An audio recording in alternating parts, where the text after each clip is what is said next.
The red door caught the morning first flat sun glancing off a gloss coat. Terence had laid himself last fall. The color somewhere between stop sign and heart muscle. Sprinklers ticked down the block. A soft metronome for people who believed in routines. Coffee steam lifted from Mrs. Carter's mug. A quiet weather report. The cul-de-sac exhaled. Then boots, heavy, fast, grinding grit into the perfect sidewalk. Hands where I can see them. The voice hit before the man did. Officer Derek Sullivan, square jaw, summer stubble, eyes already narrowed as if the morning had argued with him personally. It cut across Terence's driveway. Shadow, swallowing the chrome. One hand hovering over a taser he loved like a shortcut. Terence didn't look at the weapon. He looked at the hinge where he'd sanded paint smooth and left a hairline ridge on purpose, something to feel on bad days. He let his breath arrive before his words. The watch under his cuff pressed a thin ring into skin, metal remembering the body as the body remembered time. "I live here," he said. Even, small sentence, clean edges. Sullivan's lip twitched. He reached without asking and turned Terence's wrist like a product tag, twisting until the tendons hummed. Rolex. You steal it or just borrowed it off. A real homeowner. The hood of the BMW was warm against Terence's ribs when the shove came. The paint carried a showroom wax smell over engine heat. Grit pressed through his shirt like sand. Learning to be glass the wrong way, he spread his fingers on steel to keep the piece of his spine that wanted to arch from making choices his head couldn't clean up. Across the street, Mrs. Carter forgot her coffee and remembered her phone. The red record dot woke. The lens steadied on its little gimbal like a conscience deciding to work weekends. The neighborhood's ambient sound shifted screen doors, the hush of curtains, murmurs finding their old groove. Sullivan snapped, breath stale and close. Now, Terence's fingers moved in the language of compliance, deliberate, visible, not afraid, not stupid. The Italian leather of the wallet caught sun for a second as if flashing a car's signal mirror. Gift from Kesha. Anniversary. He didn't think the word times, anniversary, times out loud. He let his forearm stay loose. He let the watch press. Sullivan snatched the wallet and flicked cards like searching for contraband in the alphabet. Terence Washington. He read, mocking the cadence. What kind of made-up name is that? The kind printed on a mortgage, Terence said. The first laugh came from somewhere behind a hedge-thin, mean air. A second cruiser slid up with the tired squeal of municipal brakes. Officer Mills stepped out. Boone.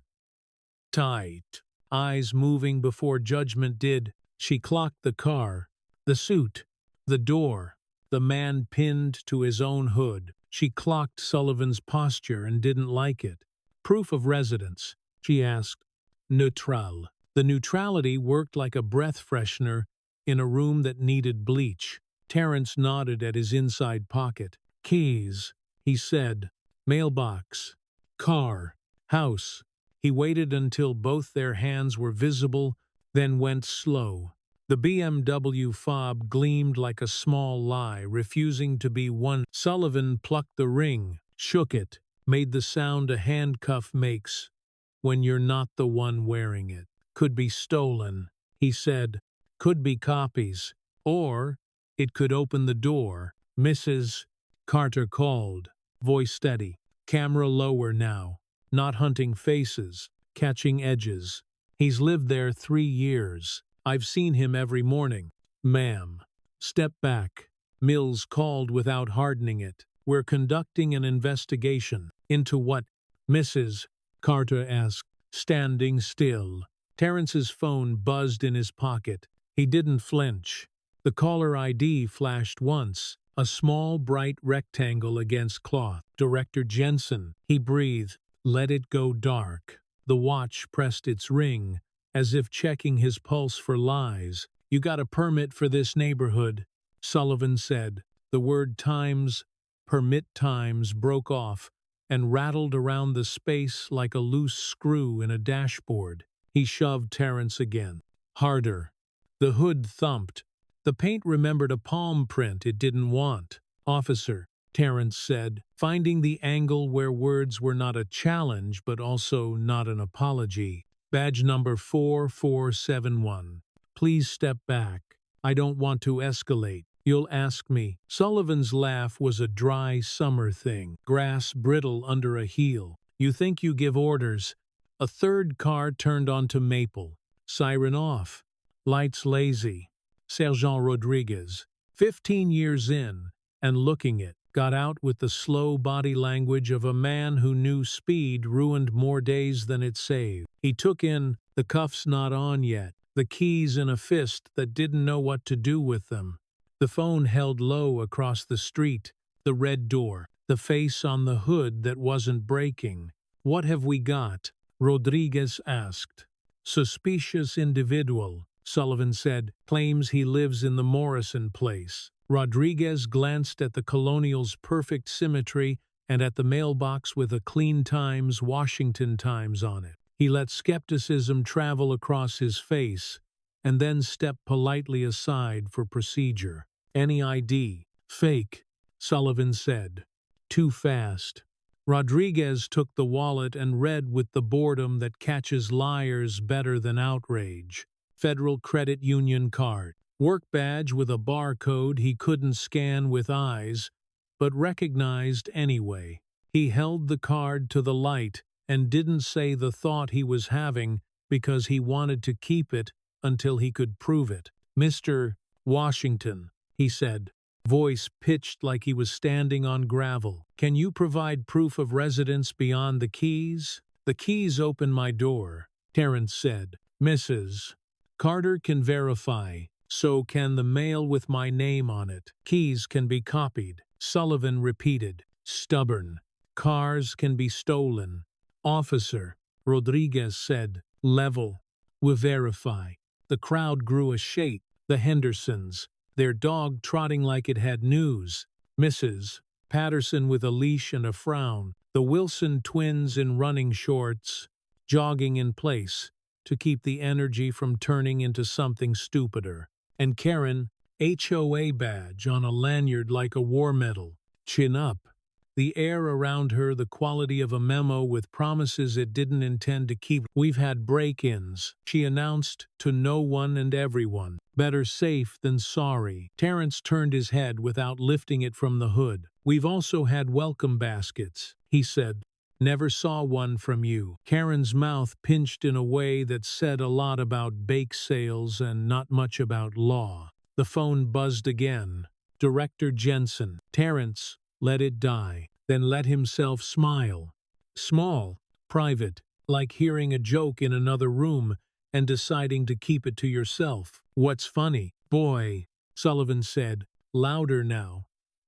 Because microphones had arrived. His hand hovered closer to the taser, his weight crowding Terence's breath. You planned this. I expected it, Terence said. The sentence hung like a held breath. Sullivan snapped the cuffs, as if finishing a thought that had been writing itself since he woke. Stale bit. The watch slid up just enough to leave a bright ring around skin. You have the right, Officer Sullivan, Terence said, voice threading through the Miranda like a needle that refused to miss. Badge number 4471. Remember it. Something in the room shifted the part of audiences that decides whether it's there for justice or theater. Mrs. Carter lowered the phone by an inch. Mills looked at the distance again and corrected her own stance by a subtle step back. Making a pocket of air Terence could breathe into Rodriguez's radio cough. Unit numbers in someone else's drama got called and canceled. The dispatcher's voice groped for a tone that imitated calm and almost found it. Rodriguez pressed the mic and asked for Chief Morrison without using the word times now asterisk. which turned times into the only word anybody heard. "Drug dealer calling," Sullivan said, and plucked the buzzing phone from Terrence's pocket before anyone could say no. He put it to his ear like a trophy. "Yeah, Officer Sullivan, he's under arrest." The voice came back clean and cold, the kind that got microphones to behave. "Officer, this is Director Sarah Jensen, FBI. Put Agent Washington on the line. Release him immediately." Sullivan barked a laugh that sounded like tires on gravel. "And I'm the president." Rodriguez felt the shape of a decision arrive and hated it, how fast it needed to be, how slow it had to seem. "Sullivan," he said, low, "hang up." But pride was in the room, wearing a cheap suit and too much cologne. Sullivan stayed on the line. "He's going downtown," he said to the voice that did not breathe, like a prank. "You can post bail." The call clicked dead. Sullivan blinked at the sudden quiet, like a man who'd shouted into a canyon and gotten an answer that wasn't echo. The crowd sound deepened, something between ooh and oh. "No, maybe we should." Mills started. "No," Sullivan said, a crack opening in the word he pretended not to hear. "No." Terrence looked toward his red door. At the hinge ridge catching light, under the cuff, the watch pressed again. Patient.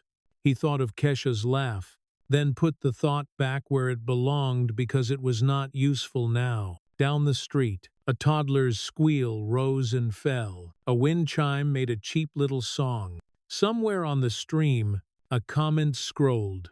Asterisk, asterisk, call the FBI. Asterisk, asterisk. It didn't know how close it was to late. Sirens stayed off. Lights stayed off. But you felt it, pressure changing. Small animal stillness. Right before a larger animal enters the clearing, Rodriguez looked east, toward Maple's mouth. His jaw set. He'd been on scenes where help meant uniforms, and on scenes where help meant suits. Both had rules. Both had prices. He signaled nothing with his hands, because he wasn't 20 anymore, because he wanted his hands for the next thing. Sullivan stood taller, not bigger. "Trespass," he said, as if naming a charge made it truer. "Disturbing the peace." "You're disturbing it." "Mrs. Carter said, and then swallowed. Because fear has a way of arriving on time. The cul-de-sac held its breath. Mrs. Patterson's poodle sneezed. The phone in Sullivan's hand buzzed once, then went still like a heart between beats. The air changed. From the far end of Maple, 3 black SUVs rolled into frame. Low, unhurried, windows dark, federal plates clean. They moved like sharks under a flat ocean, cutting through the light. Without asking permission, Mrs. Carter's red dot never wavered. The watch pressed its ring. The deadbolt in Terrence's red door clicked, a small mechanical sound in a big human moment, as if the house itself had decided which side of the law it stood on. They unfolded a room out of a truck. Hingesseil, a mast rose. Screens woke in a wash of green that made faces look seasick and honest. The air inside the command unit smelled like plastic, coffee, and the heat that collects in electronics when sleep is not an option. "Body cams first," Agent Carter said, not raising her voice. She wore nitrile gloves, the color of swimming pools, and moved like the table was an operating field. "Announce the hash before you seal. Read it like you mean it." Mills stepped up, camera off the chest mount, cable in with a small metallic kiss. A forensic tech read out the alphanumeric string, each block its own little brick, E3B0, 4, E26, and waited for Carter's nod before the label went on. Chain of custody form slid across a clipboard, ink real, time stamped while the radio muttered weather in another room. "Boring survives court," Carter said, almost kind. "We live to be boring." On screen 1, The neighborhood became angles, doorbells, porches, the ruthlessly honest look of midday, all cut into quadrants. A neighbor's camera caught the lock turn on a red door, clean, decisive, and then nothing but light, while the timestamp walked forward. Another feed offered a sliver of a driveway edge, SUV tires carving the same arc they always did. Sound came in clips. Sprinklers, a dog's collar tags, the hollow thunk of a mailbox lid. Rodriguez stood with his hands behind his back. Veteran schoolboy. He tracked the heat map Carter threw onto screen. Two color pools where stops clustered, cooler. In places, the map had never bothered to cool. Stats scrolled. Articulation, duration, discretionary searches. They had always existed. Today they glowed. Chief Morrison arrived with his jacket unbuttoned and a face that belonged to someone who'd learned how to say, "Times." "We were wrong times," without flinching. He didn't sit. "What do I need to know in 2 minutes?" he asked. Carter pointed with a capped Sharpie. Verification returned before detention. Distance wrong. Tone escalatory. Body cam placement fine. Activation timely. Articulation déficient. She said the words with enough warmth to keep them from turning into ice. "What about complaint history?" Morrison asked. Jensen, not in the trailer but near enough to be in its weather, lifted a folder the way a judge lifts a sentence. "Patterns exist," she said. "You know the percentages. We can count them again if you need pain fresher." Sullivan stood 2 paces back from a table. He clearly wanted to flip, and couldn't. He watched his own posture on the paused frame. Elbows cocked, chest open, chin forward. It looked like a man pretending his balance was the same as authority. It looked like a mirror he wished he could blur. Carter hit play. The audio from Mills's mic filled the truck's narrow space. "Announce. Explain. Ask. Verify." The mantra appeared on the whiteboard in block letters and new ink, as if they were writing it into the room. In the doorway, a uniform started to speak and stopped, because the sound of a deadbolt turning a neat metallic click lifted from a neighbor's camera came through the speakers and reset the air. You could feel the room take that noise as a measurement and a promise. "Okay," Rodriguez said softly.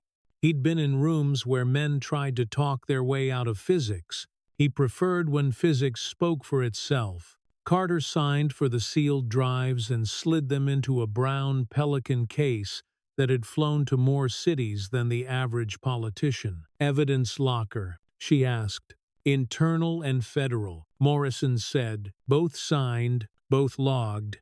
"Good," Jensen said. She wasn't looking at him. She was looking at a map of the city that refused to blush or lie. "We'll need a room for tomorrow's interviews. And one more thing, consent decree or pattern and practice." Morrison stared at the question, the way an athlete stares at a rehab schedule. "Consent decree," he said. "It fixes faster than a lawsuit." "Faster is relative," Carter said, not unkind. "Faster still has paperwork." They moved as if the floor had a metronome buried underneath. Mills handed off her cam and took a fresh battery from a plastic bin with a sound like rain. Rodriguez checked his phone and answered nothing with it. Sullivan leaned against a cabinet and found no support. "Sergeant," Jensen said, catching his eye without touching him, "if we do this in the open, there's less for the wrong story to grow on." He nodded once. He'd spent years feeding the wrong story because it wore his haircut and knew his friends. He could spend the next ones starving it. "Officer Mills," Carter said, pages flipping. "When did you arrive on scene?" "Approximately 9:51. Mills answered, eyes bright, voice even. "Took position to the subject's left, requested documentation, observed keys." observed Fob, advised neighbor to stay back. And when you heard the lock engage, Carter asked. Mills blinked, surprised by the question, then found it. The sound signaled occupancy and lawful presence, she said. Not a lawyer, sounding like one anyway. It should have reset the approach. Carter smiled like a teacher pleased. A class had done homework, no one assigned. Good. Write that down for training. In the green glow, time, read 10:24 a.m. Outside, sun went hard on the pavement. A wind pushed nothing. Inside, a printer chirped awake and fed paper. With all the drama of toast, Morrison skimmed a draft consent decree the department's lawyers had kept warm for months, the sections crisp as bones. Training hours, audit cadence, independent monitor access, public dashboard, complaint intake and tracking, corrective action levels. It didn't read punitive. It read like diet and exercise. What happens to him? He asked, a chin jerk towards Sullivan. We apply policy, Jensen said. Administrative leave pending inquiry, then remedial requirements, then monitoring. He's not the plot. He's a chapter. Sullivan's jaw ticked. He wanted to say something that would keep the room from treating him like paperwork. He wanted to yell. Instead, he swallowed and stood straighter, because somewhere between the deadbolt click and the green glow, he'd realized showmanship was a kind of poverty. You'll have your interview, Carter told him, with a representative, on tape, under caution about retaliation. You'll also have training, the kind you can't sleepwalk through. Training doesn't cure contempt, he said, too honest for his own comfort. No, Carter agreed, but it starves it. Procedure replaces impulse. Muscle memory beats mood. Outside, a delivery truck hissed to a stop. The driver checked the address on a package. Double-checked. Decided to circle. The block had grown eyes. On screen 3, a neighborhood camera at the end of Maple caught the first black SUV's turn.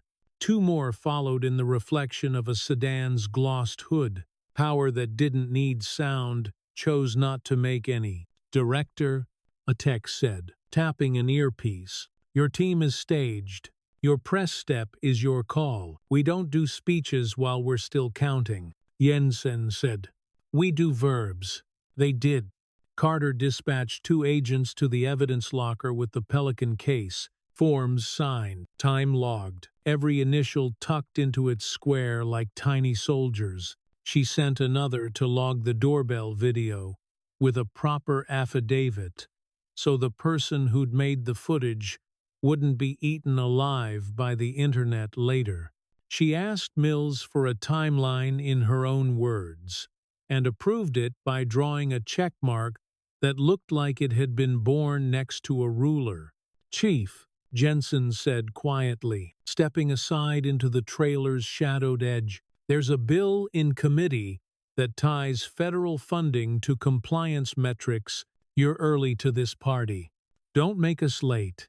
Morrison's laugh was a dry shift of air. I like parties where no one wants a photo. Then you'll love this, she said. It's mostly spreadsheets. Rodriguez looked from the heat map to Sullivan and back. When's the training? He asked. Monday, Carter said. Block 1. Stop law and articulation.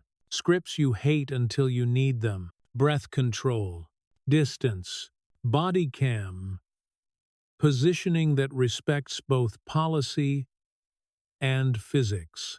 Breath control, Sullivan said, reflexive sneer catching in his throat. Your lungs are a tool. Carter replied, you show up on camera with a full chest, voice lower by a register, less threat perceived. You breathe like a fight. You get one? Mills hid a smile in a cough. The tech at the table pretended an interest in a cable. From somewhere beyond the trailer, a child laughed, the sound rolling in through the open door like a ball. No one wanted to kick. It knocked around the metal edges and softened them for a full second. The command unit's printer spit the consent decree signature page. Morrison read it again like reading altered the ink. He took a pen that wasn't his. He signed in a hand more careful than his usual. Each letter a compromise he intended to keep. Carter dated it. Jensen added initials on a line that smelled like accountability. Council at 3, Carter said, sliding copies into a folder with 3 holes and 2 futures. Public meeting at 6. Listening session tomorrow. Community center. No microphones that don't belong to the residents. Training Monday. Dashboard by Friday. Scrubbed for PII. Live to the site with weekly updates. Monitor selection in 10 days with a short list you won't love and will respect. You've done this before, Morrison said. She didn't smile, enough to know it's never the same city twice. Sullivan finally spoke to Terrence, words coming out like he'd forgotten how to arrange them. He stopped. Terrence didn't rescue him. He looked at the whiteboard. Announce. Explain. Ask. Verify. Review. 5 verbs. He let the rhythm settle into him like a song he didn't mind getting stuck in his head. Under his cuff, the watch pressed a patient ring, counting, not judging. Officer, Carter said to Sullivan, bringing it back to the only royalty. The room recognized procedure. Your interview at 11. Sergeant, we'll need a quiet room with visible windows. 1 door, no interruptions. Chief, policy binders. For the training, digital and paper, we'll read the law aloud. People remember what they hear. A tech held up a drive. Doorbell angle caught a car circling twice after the incident. He said, we'll run the plate. Could be nothing. Could be tomorrow's headache. Paper it, Carter said. We don't chase shadows without receipts. The green washed their faces again. On screen 1, the red door sat in frame, upright and stubborn, hinge tight, lock catching sun. The deadbolt's earlier click still felt like a small oath. Jensen looked out through the open hatch at the street. Porches, fences, the little patch of grass everyone argues about and no one owns. We're going to make this boring, she said. Boring is safe. Sullivan gave a small, involuntary snort. Never thought I'd hear the feds sell boredom. It beats selling tears. Jensen said, outside. The block tested a new equilibrium. People went back into houses, a little, then came out again with smaller eyes. Delivery got made. The dog took its owner around the corner, having forgiven everyone without saying a word. Terrence stood in the shade at the mouth of the unit. Between fluorescent and sun, he looked at the red door across the way, and the watch reminded his skin of time again. A persistent circle. You can hide under a cuff, but not remove without intent. He flexed his fingers, no tremor now, just memory. Mr. Washington, Morrison said, stopping short of apology like a man who had learned not to spend it in clumps. We'll be asking for your patience. You have my cooperation, Terrence said. Patience is a different budget. Morrison nodded, as if he'd expected the line and was glad it arrived anyway. A runner from City Hall came with a printed agenda folded in thirds. 3 o'clock, he said, breathless. Consent decree on top, the ink smeared at the fold. A human touch on a mechanical day. Carter capped her Sharpie and looked around the room to make sure no one thought the day was over, because a line had turned black on paper. Next, she said, let's talk about the board. 7 chairs.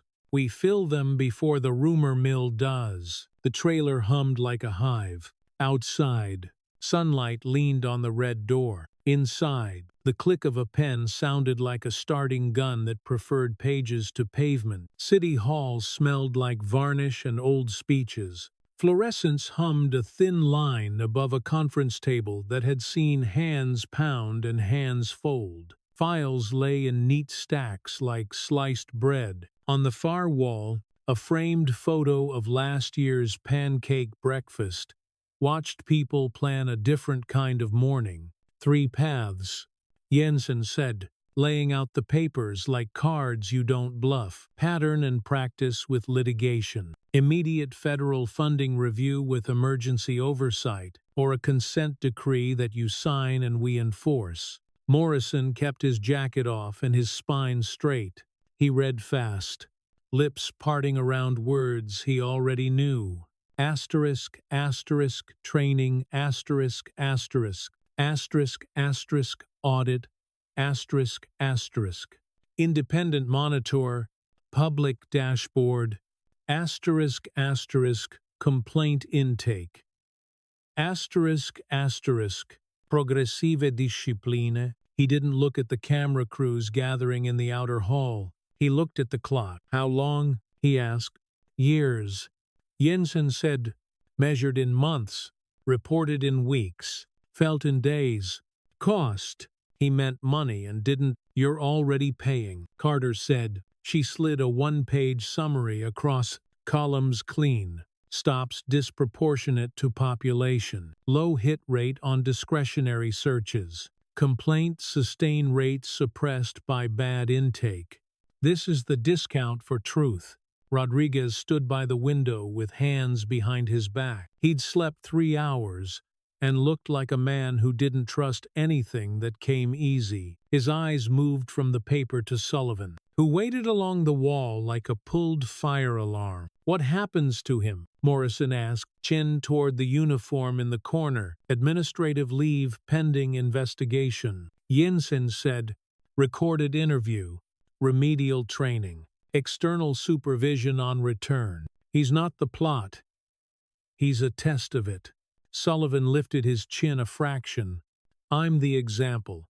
You're a file. Carter said, not unkind. What you become is up to your next choices. A clerk wheeled in a pot of coffee that tasted like duty. The porcelain cups chimed softly. The sound seemed to reset the room's temperature by a degree. We also need a community board. Carter continued. 7 seats. Resident. Youth. Small business. Faith. Data. Daycare. Market. Staggered terms. Clear ethics rules. Public agendas. Brown Act, or your state's cousin. Brown Act applies. The city attorney said from a chair near the door, relieved to speak a sentence that felt like home. Posting requirement. Closed sessions, strictly limited. Great, Carter said. We're not hiding the medicine in cake. A runner from the council office handed Morrison a folded agenda. Ink still wet. Consent decree, top of the docket at 3. He said, public comment at 6. Press wants a pull quote. They can pull from the document, Jensen said. A gust came through a cracked transom. Paper corners fluttered. For a second, the room smelled of rain that wouldn't actually fall. Sergeant, Jensen said to Rodriguez without turning, you'll chair the internal working group until the monitor arrives. Find your most stubborn officers and put them in the front row of training. If they don't change, we have policy for that. Yes, ma'am, he said, and thought of faces. A few he loved, a few he didn't. Carter opened a red binder, labeled asterisk, asterisk, STOP law. Asterisk, asterisk, tabs marched down the edge, like a parade that had learned to walk straight. Block 1. Articulation. If you can't say why, you can't do it. Announce. Explain. Ask. Verify. Review. Breath is a tactic. Distance is policy. Camera position is evidence. Mills took a chair, notepad open, handwriting small and aggressive. She didn't look at Sullivan. She didn't look away from him either. Her pen made a steady nib scratch that sounded like somebody sewing up a tear. Chief, Jensen said, voice level. Funding is tied to compliance this cycle. You'll get threats from the union. You'll get noise from the council. Pick process.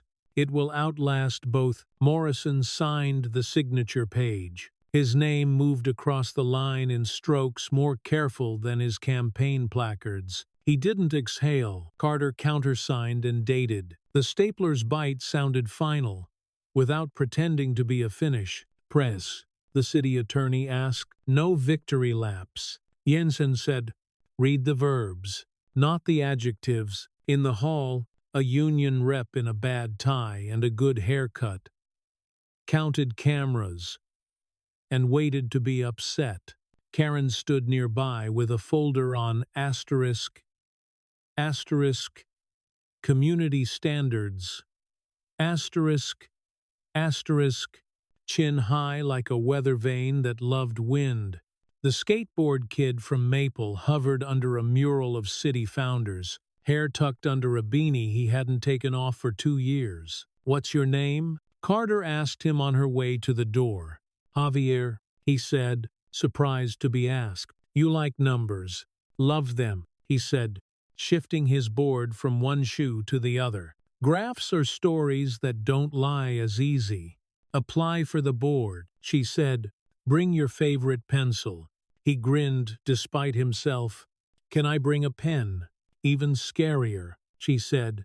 They stepped into a corridor that suddenly held too much oxygen. Microphones reached like hungry plants. Flashbulbs tried to make noon brighter. Jensen kept to verbs. We signed, she said. We'll train. We'll audit. We'll publish. We'll listen. Overreach. The union rep called out, already sound biting. Washington takeover. Morale is in the gutter. Morale isn't a synonym for nostalgia.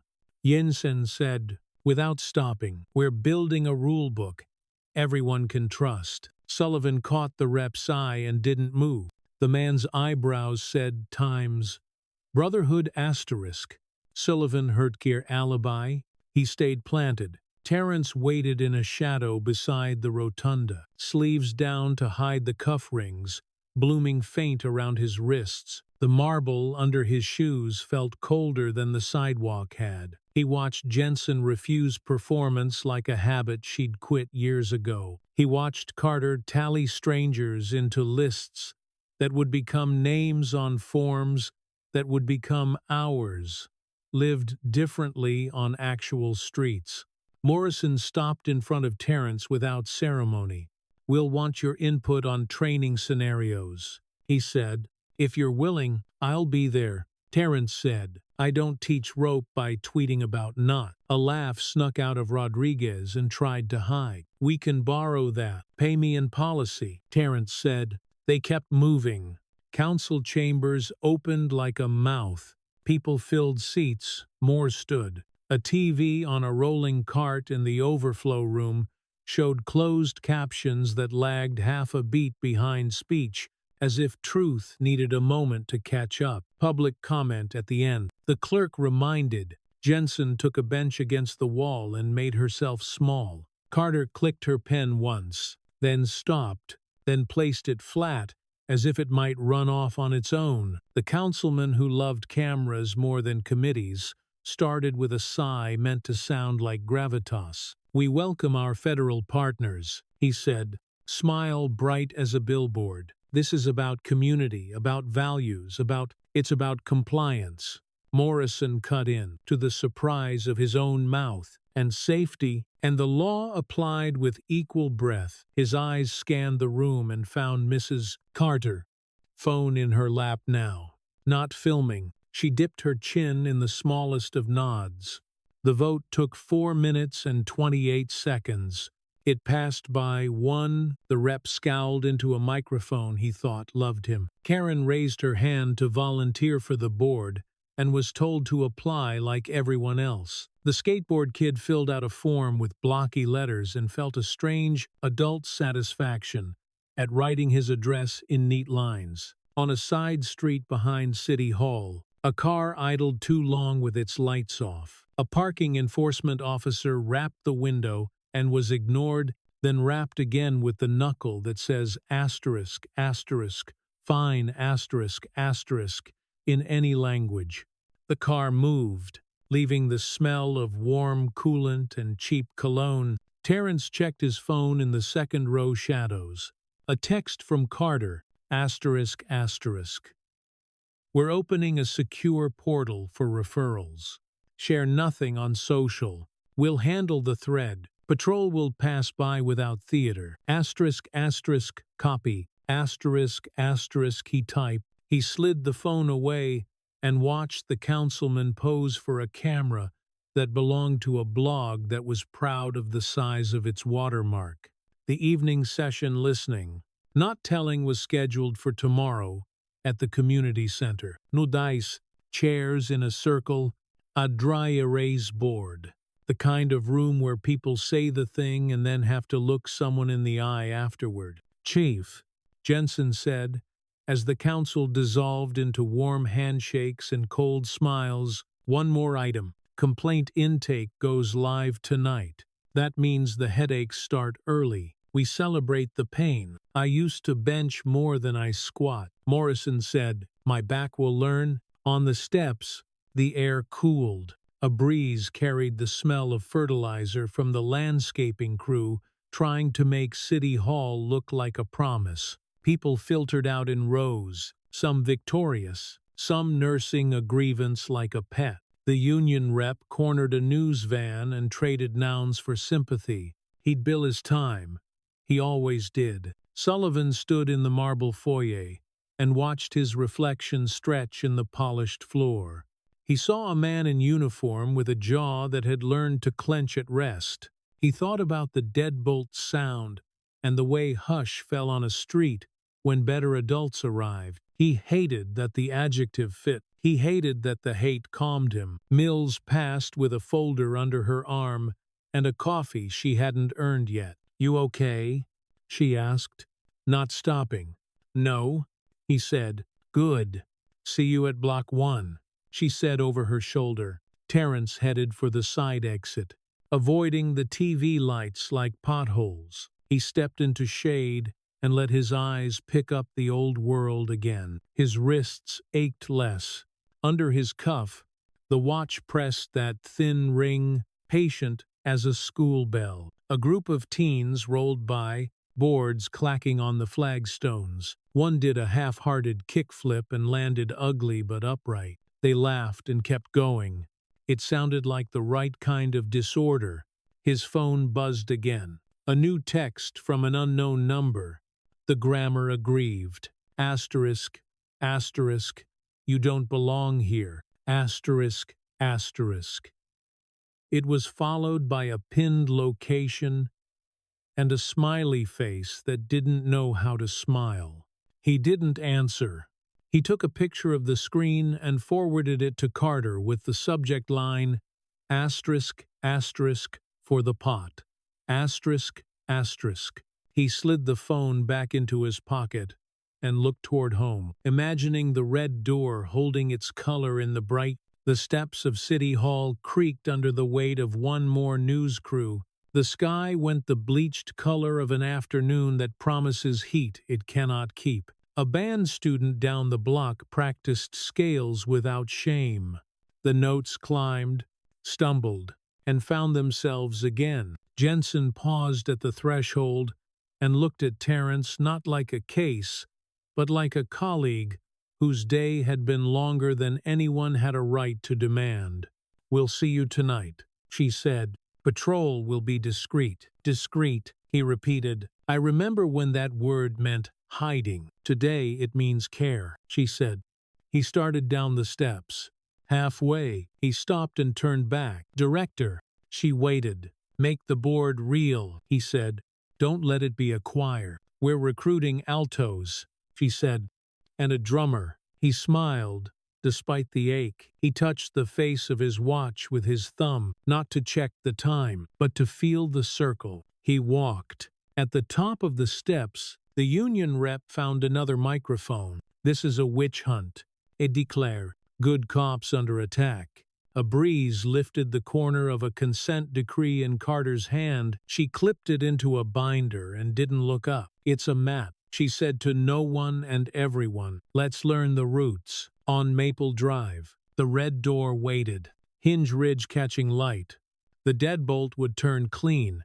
The porch would smell like warm paint, and a life that refused to be narrated by other people's fear.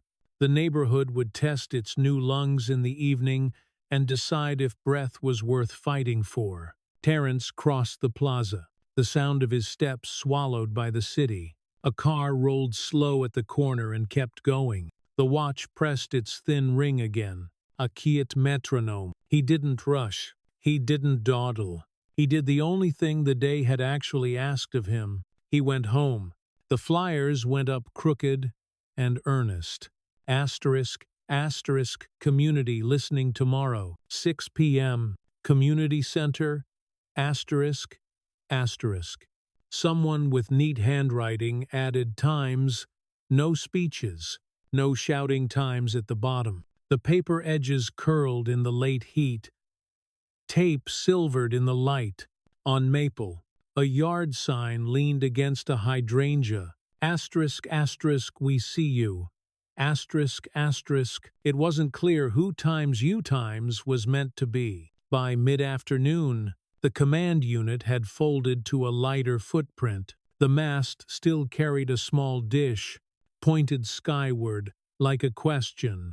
Carter worked from a folding table under a pop-up canopy, the surface covered in clipboards, consent forms, and a metal tin of pens that wrote well enough to surprise people.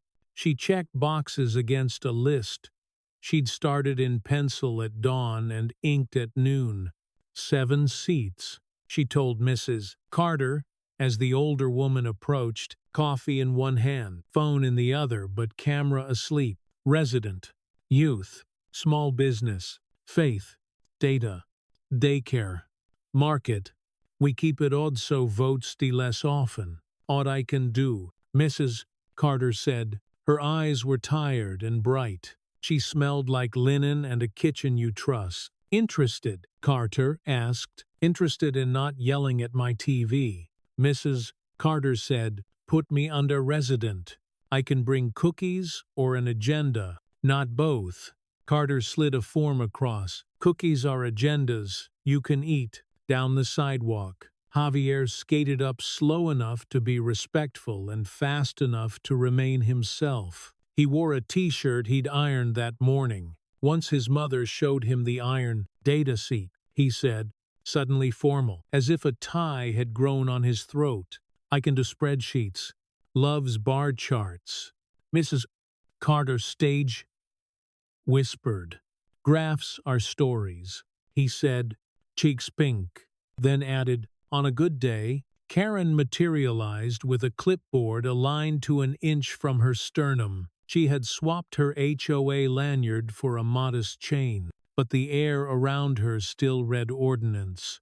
I'm applying, she announced. Standards matter. Apply. Carter said, standards will be the work, not the decoration. A breeze lifted the corner of a form. Terence caught it with 2 fingers without thinking, set it down like he handled old photos. He'd walked over when the shade arrived and stayed when the conversation did. The watch under his cuff pressed its thin metal ring into his skin, counting, not as punishment, but as a habit that had finally become useful. Will it do anything? A man asked from the edge, hardware store owner, hands sandpapered, eyes practical.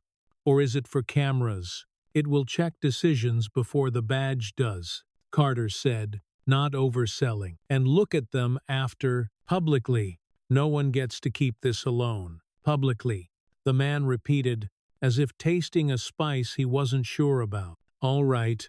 They collected 5 applications in the first hour, then 3 more. May from the corner market tucked her form into her apron and promised dumplings for the first long meeting. Pastor Rene, whose church smelled like coffee and chalk, nodded his way into the faith seat and asked for the agenda 2 days in advance, as if it were already a ritual. Naya from the daycare branched her pen across lines and made notes in the margins about nap times and police hours that never considered nap times.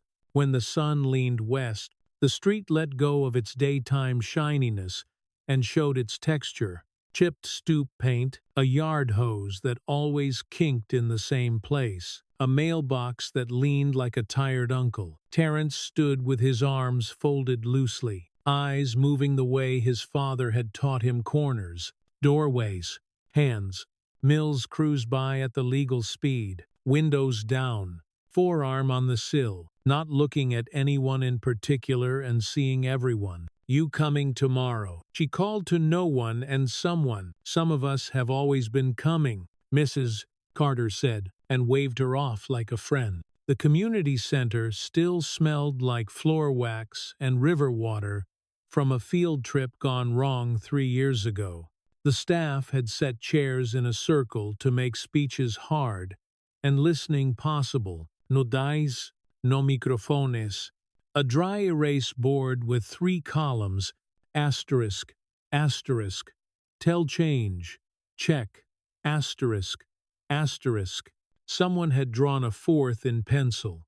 Asterisk, asterisk, breathe, asterisk, asterisk. People filled the room in 2s and 3s, hovering at the circle's edge the way you stand at the shoreline before deciding to swim. Morrison arrived without the suit coat and took a chair near a corner where he could watch the reflection in the window glass. Rodriguez sat near the door.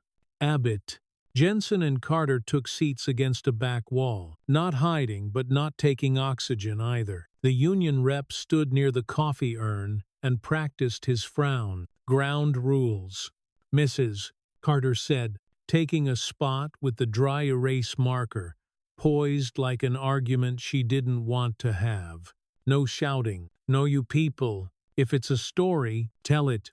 If it's a policy, name it. If you need to breathe, do that." A hand rose.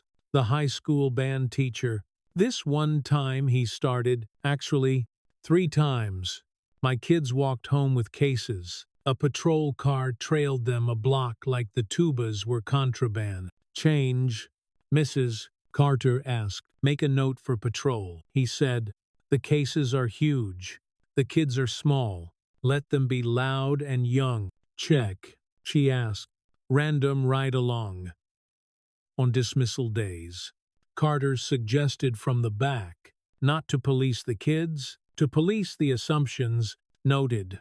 Mrs. Carter wrote. The marker's squeak oddly satisfying. An older woman lifted a hand that had poured coffee in church basements for 40 years. "I called once," she said, voice wobbling. "Kid with a hood. It was cold. He looked up at my camera, and I got scared at my own fear. They came fast." He cried. "I still hear it. I'm sorry." "No penance," Pastor Renee said. "Practice." He held up 2 fingers. "2 questions before you call. Is it a crime or a feeling? If it's a feeling, sit with it for 2 minutes." Javier cleared his throat. "I can put together a 1-page with scenarios and phone prompts," he said, then went red again, like a phone tree. "But for thinking," dark humor blinked its head out, "we'll have merch." Mrs. Carter said. Relief pattered around the room. Sullivan came late and stood in the doorway. No uniform. Jeans, plain shirt, shaved too close. He held himself the way a man does when he has learned that his body arrives before any sentence he might craft. The union rep flicked his eyes toward him, an invitation and a warning. Sullivan did nothing with either. On the far side, Karen raised her hand, fingers together, wrist rigid. "Standards," she said, as if it were a person. "We can't lower them. We're trying to raise them," Carter said gently. "We've all been ducking under." Karen swallowed. "I don't want to be the villain," she said. And the room, to its credit, didn't chew her heart for the admission. "I want to be useful. I can schedule. I can organize snacks." May patted the seat beside her. Karen sat and took a breath that moved her shoulders for the first time that night. A man in a reflective vest stood. "Geppinhumt, we get profiled," he said with a grin that didn't belong to jokes. "Working class, covered in dust. The fancy store calls when I bring in pipes. Change. Mrs. Carter asked. Send patrol to the fancy store. He said, train the manager, or fine them for wasting time. Carter made a note and looked at Morrison. We can structure false call fees with grace for good faith mistakes and teeth for repeat offenders, she said. Morrison nodded. Lawyer it, he said to the city attorney, who looked like someone had just placed a set of wrenches in his hand. Between stories, silence settled like a permission. In those pockets, the air hummed from old HVAC. The board marker cap clicked. A wristwatch somewhere ticked with old-fashioned sincerity. When it was Mills's turn, because the room insisted on hearing uniforms too, she stayed seated. I learned the wrong thing too well, she said. I'm unlearning. That hurts. It's supposed to. Do you feel safe? A voice asked from the circle's far edge. It was the hardware store owner, face softer now. Les sûr, she said. More safe. Sullivan didn't take the mic. He caught Terrence's eye once, nodded once. A tiny hinge moving. It was not friendship. It was not nothing. The meeting ended without gavel or anthem. People put away chairs because they'd been taught to leave rooms better than they found them. On the way out, the union rep tried to corner Jensen for a quote about overreach. She offered him a seat on the board's audit subcommittee. He declined. Loudly. Outside, night moved in across the parking lot, the lamps buzzing like patient insects. Terrence stood under one and let the hum get into his bones. A pleasant kind of electricity that felt like choreographed storms. Mrs. Carter tucked the marker into her purse like a relic. Javier kicked his board twice and carried it the rest of the way. Tomorrow, he asked Terrence. Tomorrow, Terrence said. Maple was quieter than usual. No lawn guys, no delivery vans. A dog barked 2 blocks over and was shushed by a voice that loved it. The red door held its color in the streetlight, brighter than the real world demanded and somehow appropriate for the day. Terrence paused at the hinge and ran a thumb along the ridge he'd left, a ritual that didn't need to prove itself. Inside, he left the porch light on, because it felt like an offering, not a warning. The house smelled like soap, and a book closed 3 hours ago. He poured water, drank half, left the glass near the sink. He checked a window latch by habit. The watch pressed its ring. He let it. He slept like a man who had finally put his jaw down, if only for a little while. At 2:14 a.m., glass broke. It wasn't a dramatic shattering. It was one clean concussion, followed by the polite rain of smaller pieces finding the floor. Terrence woke on the first sound, because years had trained him to, and stood in the second, because training had not been wasted. He moved to the wall and waited, breath held on command. The porch light traced a pale triangle across the kitchen. On the tile, a white envelope lay rubber-banded to a brick, as if the band were meant to keep the message from escaping. Fine dust glittered in the beam from the street, suspended like tiny verdicts in midair. He did not step forward. He did not touch anything. He picked up his phone with 2 fingers and texted Carter one word, ***, brick. The deadbolt on the red door was still thrown. He could feel it in his palm like a pulse. He stood another beat, hands soft, eyes adjusting, the sound of his own heart. The loudest thing in the room. The porch light buzzed. Outside, a car rolled by as if it had always intended to. Inside, a watch pressed a cold circle to his skin, reminding him that time was a tool. He breathed once, slow, and waited for the verbs to arrive. Flashers colored the maple trunks in slow, responsible pulse. The cul-de-sac had the damp hush of a fishbowl. Every window, a cautious eye. Terrence stood on his own lawn barefoot, heat from the concrete leaching up through his arches. The red door was locked behind him. The triangle of kitchen light framed the broken pane like a diagram. "Don't touch anything," Carter called as she ducked the tape. "I haven't," he said. She nodded once, then snapped on nitrile gloves with a sound like clean intent. A field tech, with a toolbox, kneeled by the glass, flashlight low and rake to catch edges. He sprinkled magnetic powder from a wand and let it drift, black pollen clinging to oils no one had meant to leave. Another tech photographed from waist-height overview, mid-detail until the fragments became a map instead of a mess. Carter studied the brick as if it were a bad idea that had learned to be heavy. It sat on tile inside the frame, the rubber band cutting a clean trough through the paper envelope. She didn't bag it yet. She checked the sill for spall. She traced the vector line with the tip of a pen cap. The envelope was white, cheap, pre-creased for bills. The rubber band had a single tan hair trapped in its pull, winking under the porch light.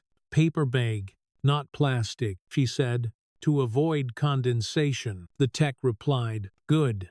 I like when people read."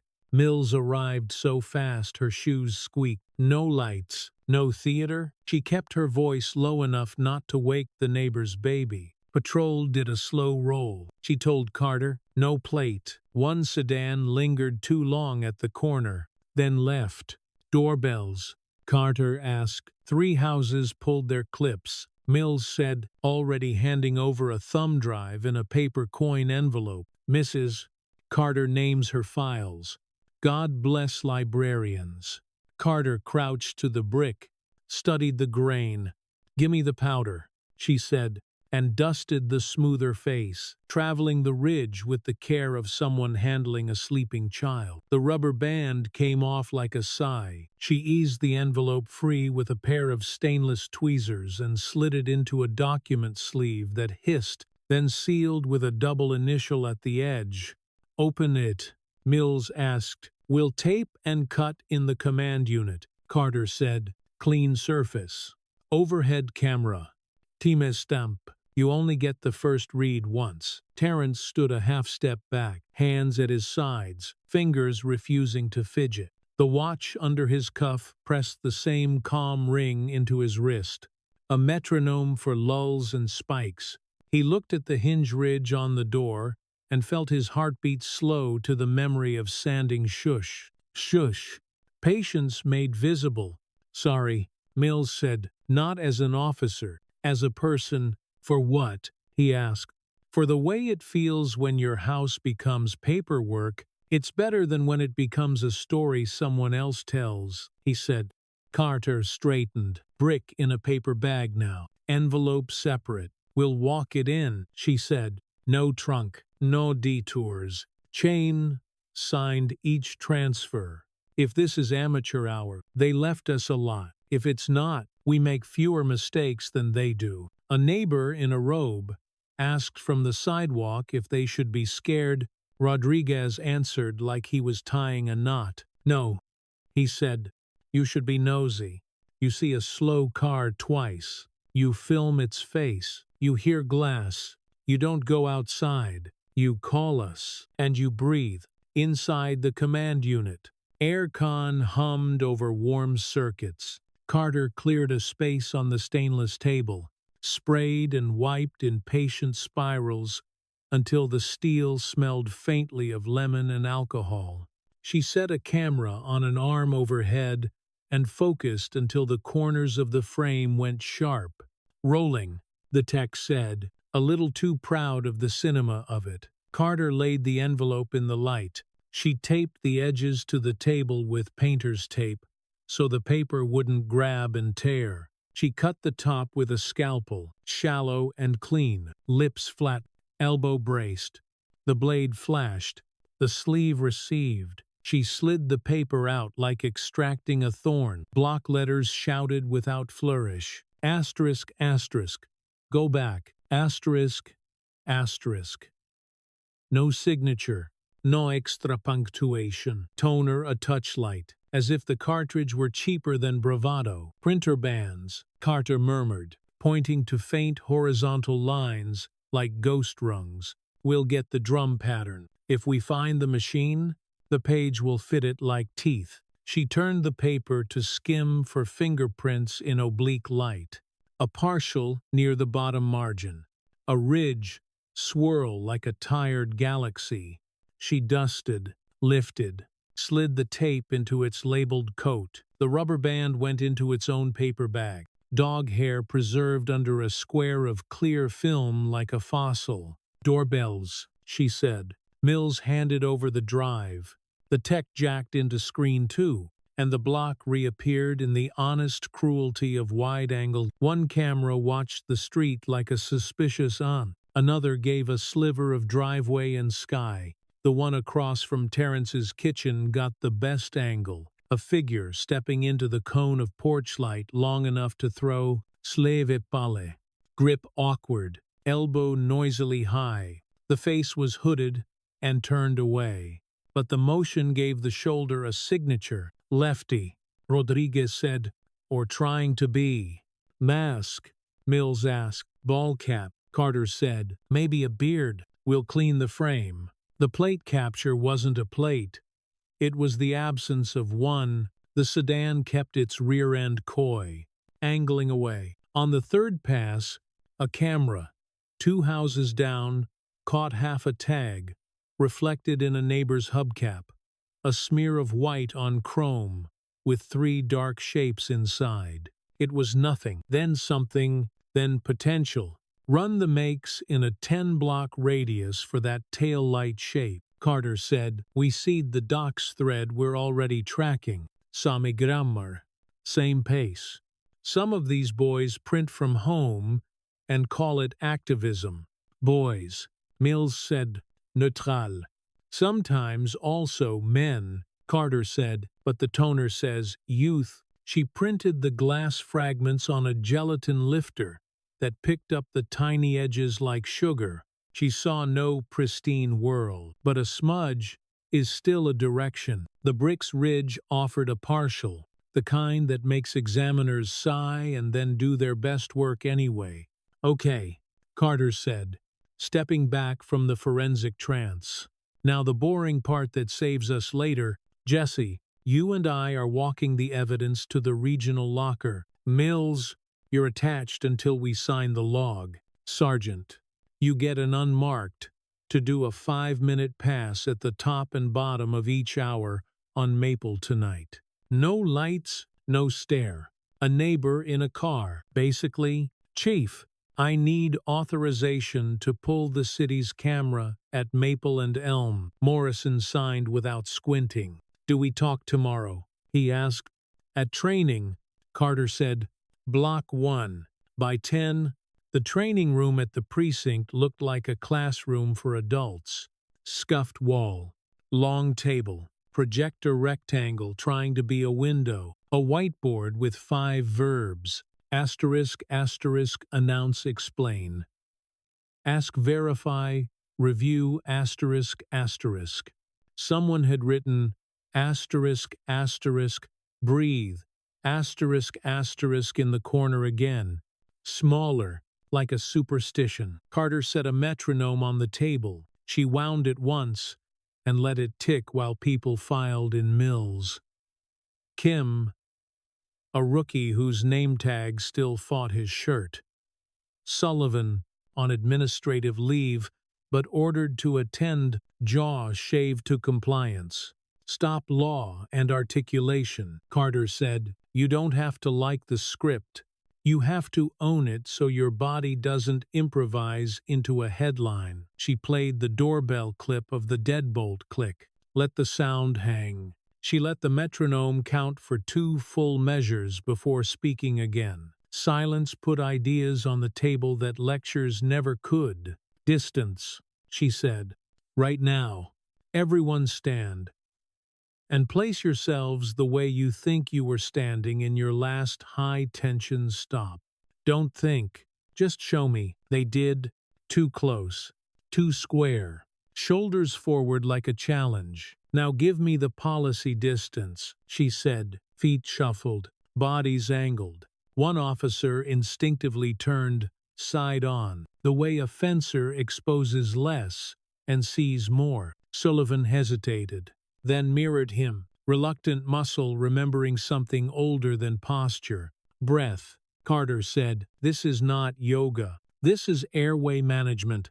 If you arrive with a full chest, your voice drops half a register. People hear less threat. You breathe like a fight." "You get one," Kim snorted, and then stopped, embarrassed at finding the line funny. The room loosened by a degree. Carter ran a scenario. Late night, lone driver, tinted windows. She had them practice the openers out loud until the vowels sounded like something a tired person could accept without feeling they'd been sized and measured. "Announce who you are," she said.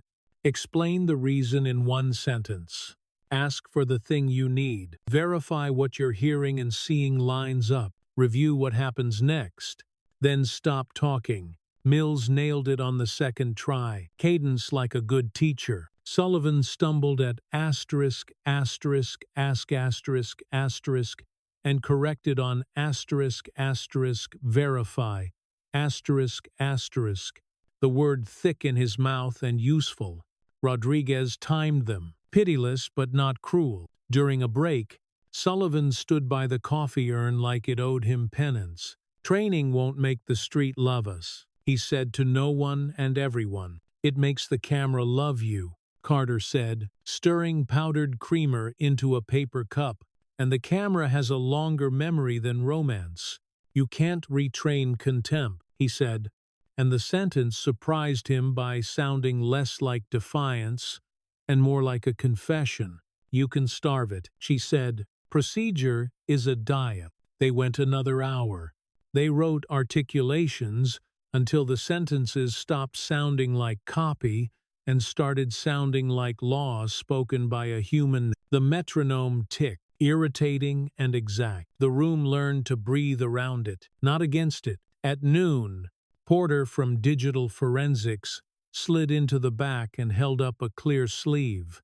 "Printer, drum, bands," he whispered to Carter. "The page has them. Cheap device, worn roller. If they post again, we can match. Also, doorbell, third house down." Caught a reflection of the plate in a hubcap. "We're isolating numerals.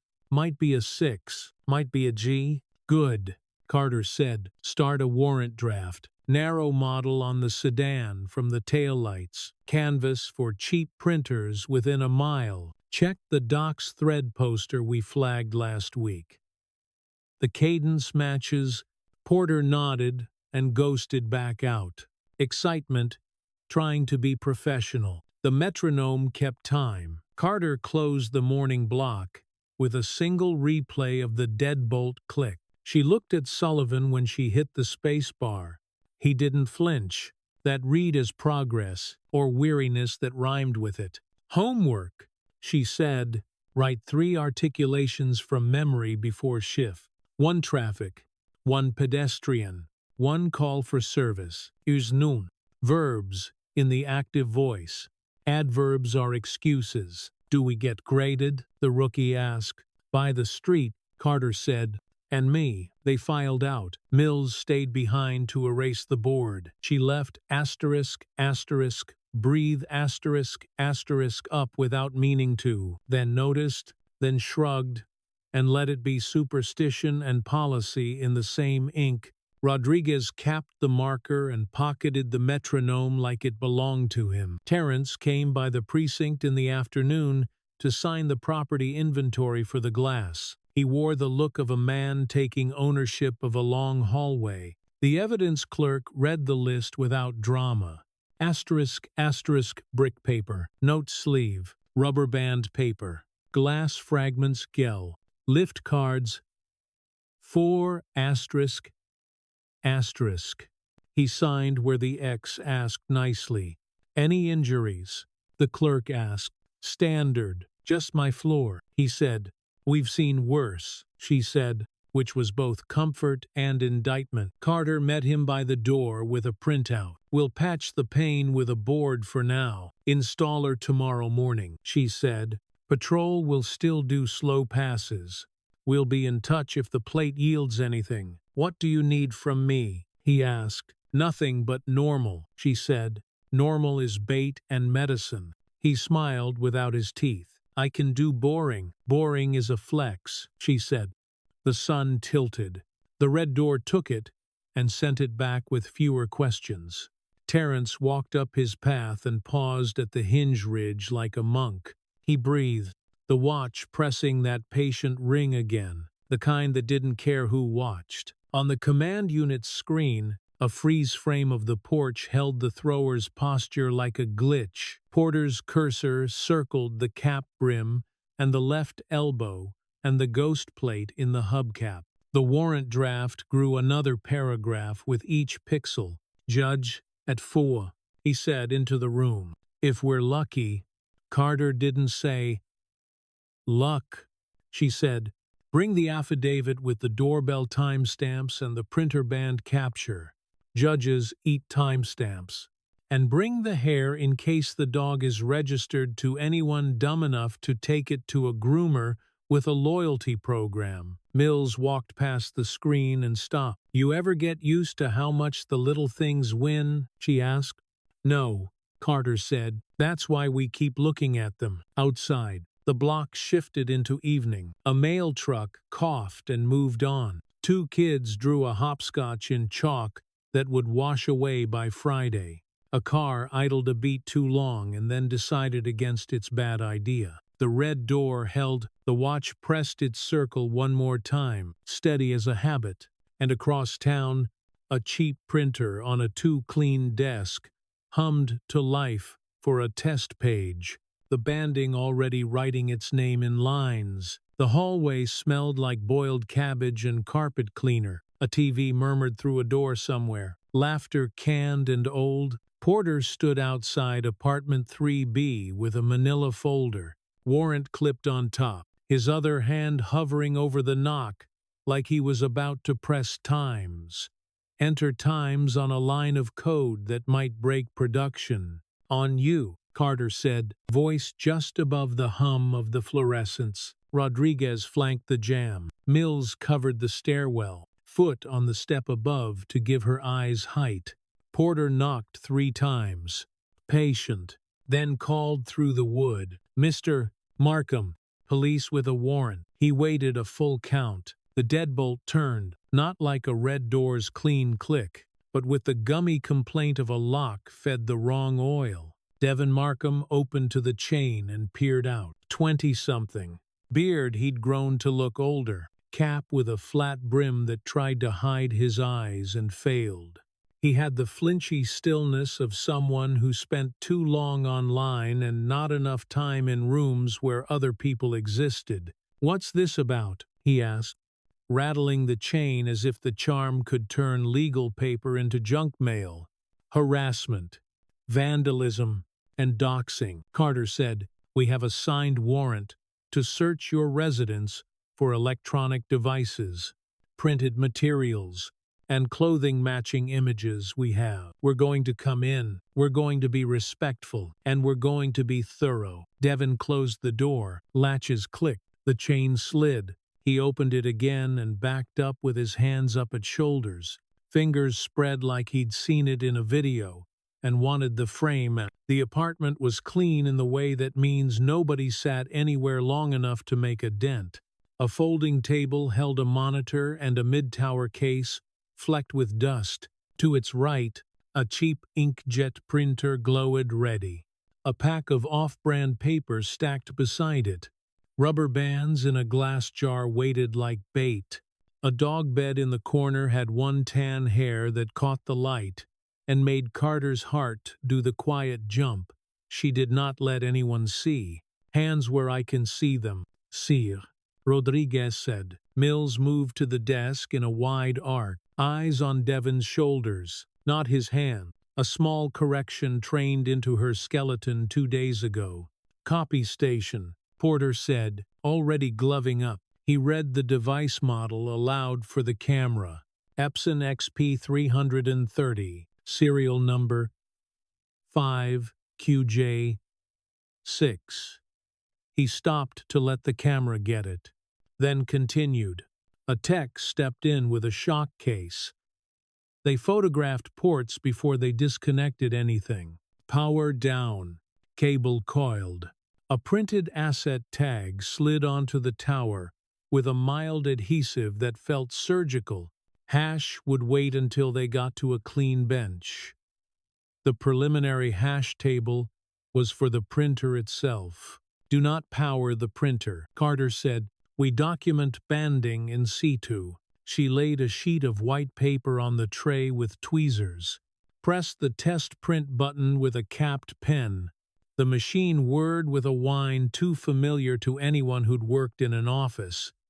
It spit a page with a Windows logo and a row of sample fonts, the holy relic of the moderately careless. Horizontal bands staggered across the gray gradient, like a barcode's exhausted cousin. Banding captured, Porter said to the camera. He laid the test page into a clear sleeve, smoothed the plastic with a soft bone folder. Match set pending lab confirmation. Carter nodded to a second tech. Bag the rubber bands, she said, and that hair, paper envelopes. Label the jar itself too. Devon's mouth got brave before the rest of him could catch up. This is insane, he said. It was just somebody sent a brick. People send messages all the time. Free speech. Free speech doesn't travel by brick through a window, Carter said, voice patient as an algebra lesson. And it doesn't publish someone's address and call it a hobby. He looked at Rodriguez, seeking a softer wall. I didn't hurt anyone. Rodriguez kept his hands visible and his tone neutral. Then today's a good day to learn how not to start.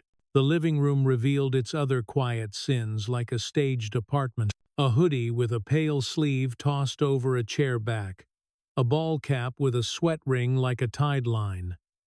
A stack of pre-stamped envelopes, the thrift store kind that doesn't lick shut without swearing, Carter pointed, and a tech gathered one of each into paper bags that breathed. Inbox, Porter asked, already at the workstation. He drew a live image of the drive into a forensic laptop, ports labeled like a nursery chart. He read the SHA 256 as it generated, his voice steady and ceremonial. A 3F69. D1C. The hash string rolled out like a rosary. Devon stared at the screen prints on the wall, vague patriotic eagles, tough quotes about wolves and sheep, and seemed to shrink as the devices he thought were power turned into evidence that didn't love him. I need a lawyer, he said, and it came out less like a power move and more like a teenager asking for a parent from the back seat of a situation he'd driven into himself. You're not under arrest, Carter said, yet you're being detained while we execute this warrant. You'll be free to go when we're done. You'll also be free to consult counsel before you answer questions. He sucked air through his teeth and held it like he owned it. He didn't. Porter's imaging window lit up with directories. The folder names were obvious and boring. Downloads. Docs. A folder marked memes in all caps. Because of course, Carter glanced and looked away. The important part wasn't the jokes themselves, but the timestamps. The cross-reference sitting like a cat waiting to pounce. Their docs thread. His post. The brick's arrival. His printer's warm-up cycle. A little vector diagram of intention. Where were you at 2:10 this morning? Mills asked, voice like a level table. I was here, he said too fast, alone. He hesitated, then shrugged, like the body's version of pleading the fifth. Yeah, dog, Carter asked, nodding at the bed. Visitation, he said. My ex keeps him. He's named Tank. Carter wrote it down. The dog hair under the rubber band would be someone's problem and someone's relief later this afternoon. They packed the devices, tower, printer, router, the jar of rubber bands, the hoodie and cap, a stray sheet in the trash that read asterisk asterisk test page asterisk asterisk at the top with a date stamp from a week ago, banding idiosyncratic, as intimate as handwriting. Carter signed every line on the chain of custody, passed it to Rodriguez, who signed and passed it to Mills, who signed and passed it back. The forms looked like choreography and felt like building something that would stand in wind. On the way out, Devon's voice snagged on them again. "Why him?" he asked, disbelieving in a way that had nothing to do with law. "He's not. People like that aren't."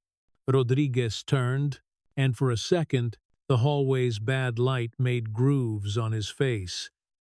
"You could settle coins into—" "He lives there," he said. "That's the beginning and end of your curriculum today." They left with the equipment and the paper and the hair. The elevator groaned like a disapproving ant and still got them to the lobby. Outside, the air was honest heat and food truck onions from 2 blocks over. Porter slid the boxes into the van and strapped them like children. At the lab, baseline banding, then overlay on the brick note, he said, excited, trying not to show it. "If the drum pattern matches, it's our printer." "It will match," Carter said, "and even if it doesn't, the rice is sticking to the pot." Back at the lab, the bench was clean, the overhead rig set, the camera waiting. Porter wore fresh gloves like a ceremony robe. He placed the earlier test print on the light table and dropped the brick note beside it. A transparent overlay between horizontal lines found their twins and shook hands. "Banding coin," he said. "Soft. See the wobble at the 3rd millimeter? The dot defect here, right side. It's like fingerprints for printers." Carter breathed out once through her nose.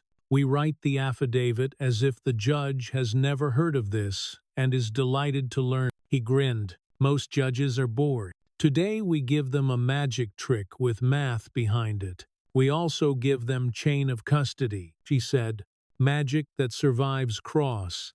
By late afternoon, the warrant for Devon's arrest was signed. Carter and Mills knocked again at 3B, this time with a pair of handcuffs that would be applied exactly once, and not for long. He went quietly, jaw set into a shape that wanted to be a headline and would become a docket number instead. "Book and release," Rodriguez told the desk. "Conditional. No internet except for work. Community service at the wreck with supervision. No contact with the victim. Cour date next month." Devon stared at the laminated rights poster on the wall like it contained a trick question. He didn't look at Mills. Mills didn't ask him to. The processing room smelled like lemon cleaner and wet wool. The camera flashed once, and the mugshot caught a man who did not yet know how to be sorry, only how to be caught. Carter slid the evidence locker receipt into a folder and capped her pen as if finishing a poem. Outside, the light had tilted into that late gold that forgives more than it should. Terrence stood on his porch in shirt sleeves, watching a delivery driver back a truck like a dancer. The red door held steady color under the new sun. He rubbed the hinge ridge with a thumb, small loop, ritual. Born into habit. The watch under his cuff pressed that thin, stubborn ring into his skin. He lifted his chin when a cruiser did a slow pass, and let the moment be ordinary. In the command unit, the room hummed a contented electricity. Porter uploaded the banding overlays, hash lists, logs, and chain of custody forms to a secure server, with redundancy that would make an insurance adjuster weep. He hit send. The green bar slid right, steady, inevitable. "Good work," Carter said, and it meant asterisk. "You fed the machine that protects people asterisk." She took off her gloves and rubbed the lines they'd left on her wrists. A yellow alert icon blinked at the edge of screen 3. The tech frowned and clicked. He toggled a comparator on 2 body cam files from last month, one original from the redundant backup, one from the unit's internal drive. "Hash mismatch," he said.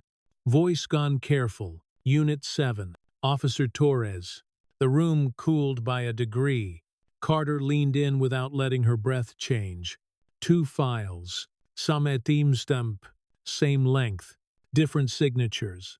Pull the original from the vault, she said. We don't accuse. We verify. And then we talk. The printer in the lab sighed, settling across the street. A wind bell knocked once and then chose quiet. On Maple.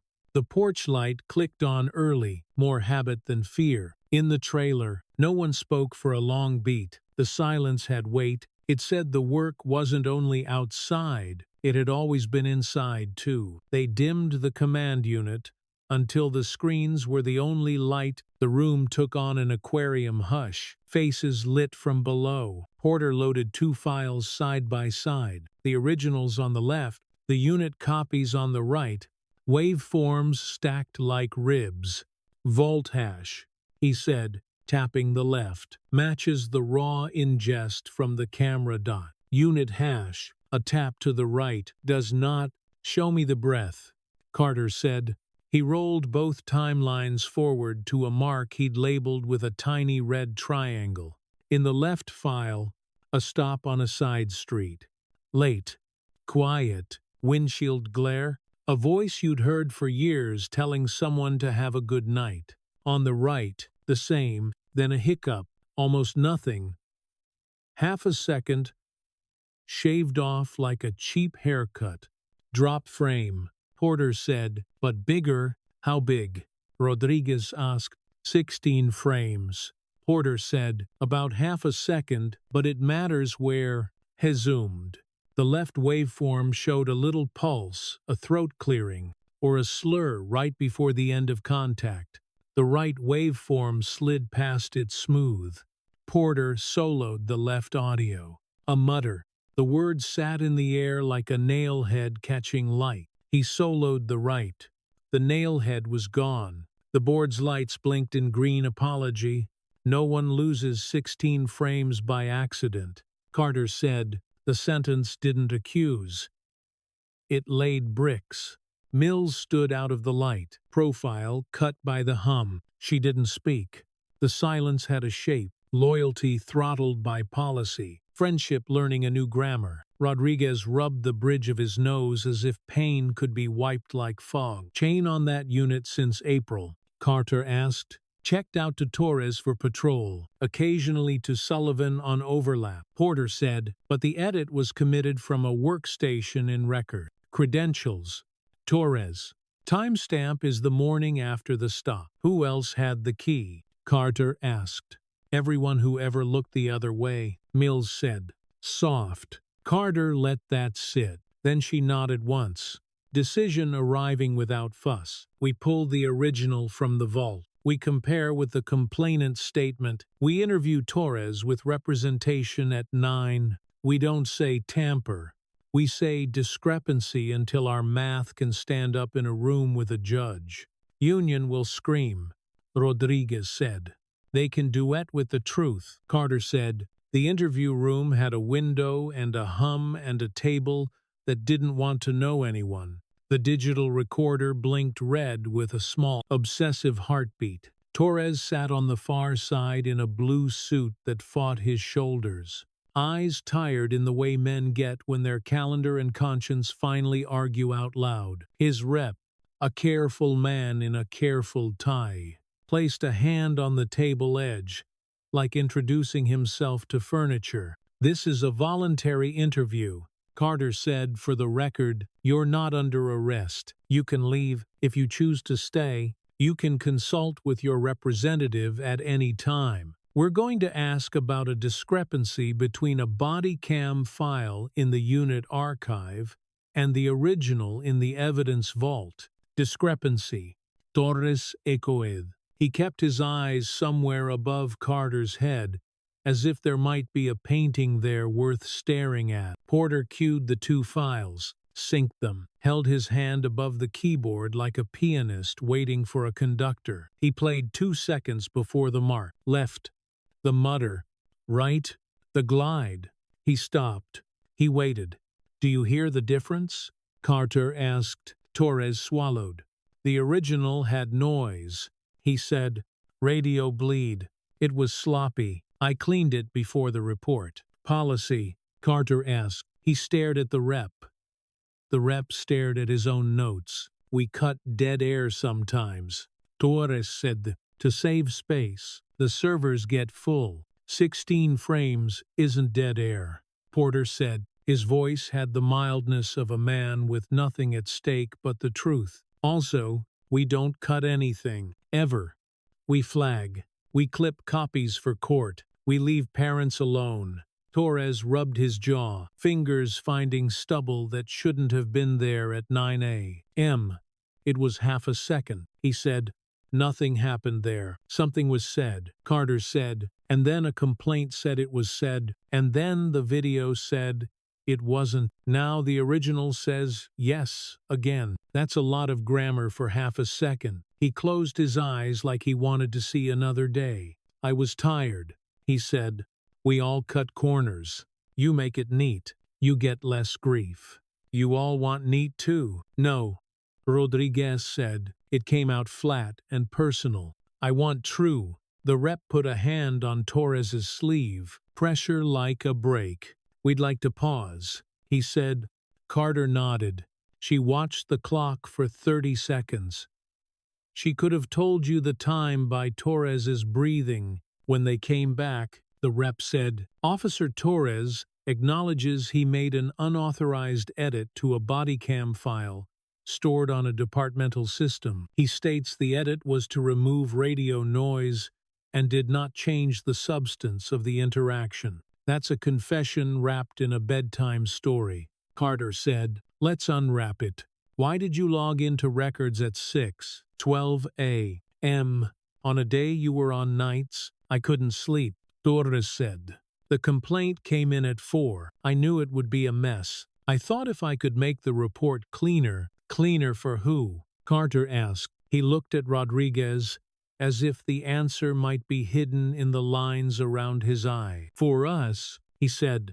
All of us. Rodriguez's mouth pressed into a line that wasn't a smile. I didn't ask you to launder my sins, he said. I asked you to show them to me. The air settled the way rooms do when a thing said shuts a lot of doors. Policy consequence, Carter said, voice back to the tone that makes chaos manageable. Administrative leave, loss of camera privileges, remedial training. If the city attorney decides to charge evidence tampering, that train will ride its own track. The rep started to speak. Carter lifted a hand. Your client isn't being perp-walked, she said. He's being given a chance to stay useful. That requires full confession and a letter for training, explaining exactly how this happened and why it won't again. Torres nodded, fast once, as if giving permission to a procedure that was coming anyway. His eyes found Mills in the glass. She moved her gaze to the table. The betrayal wasn't only to the job, it was to the hours they'd share in cars, the coffee they'd hold on cold mornings, the trust you put in someone when darkness makes the map bigger. Half a second, he said again, as if the number could save him. I didn't think it mattered. I was wrong. Put that in the letter, Carter said, in ink. The union called a press conference at noon in front of the flag that belonged to everyone. The rep did his lines. Witch hunt. Federal overreach. Cameras as gotchas. Good cops demoralized. Jensen stood 30 yards away under a maple that gave up shade wrinkled with light, not speaking. When a microphone found her, she used 4 verbs and no adjectives. We detected, we verified, we corrected. We train. Do you fire? A reporter shouted. When we must, she said. Today, we fix. Back in the training room, the board held the same 5 verbs and the superstition word in the corner. Carter set the metronome and let it tick. Officers gathered. Some sat with arms crossed and brows up. Some leaned forward, notebooks open like students who had decided to believe in school again. Today is about end of contact, Carter said. The last 10 seconds matter as much as the first 10. You're tired.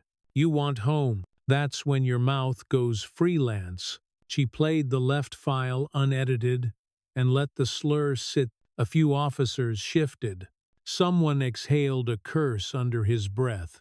Carter didn't scold. She watched the faces, watched the sound.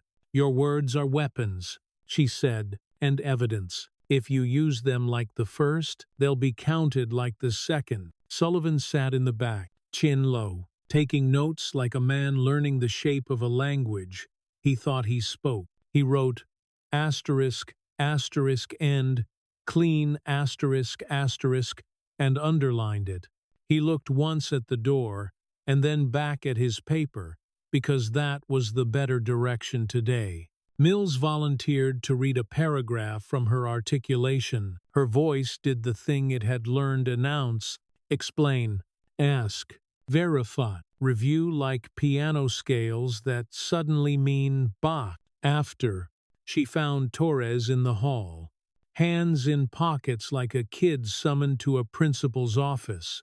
I'm mad, she said, quiet and contagious, and I still want you to fix it. I will, he said.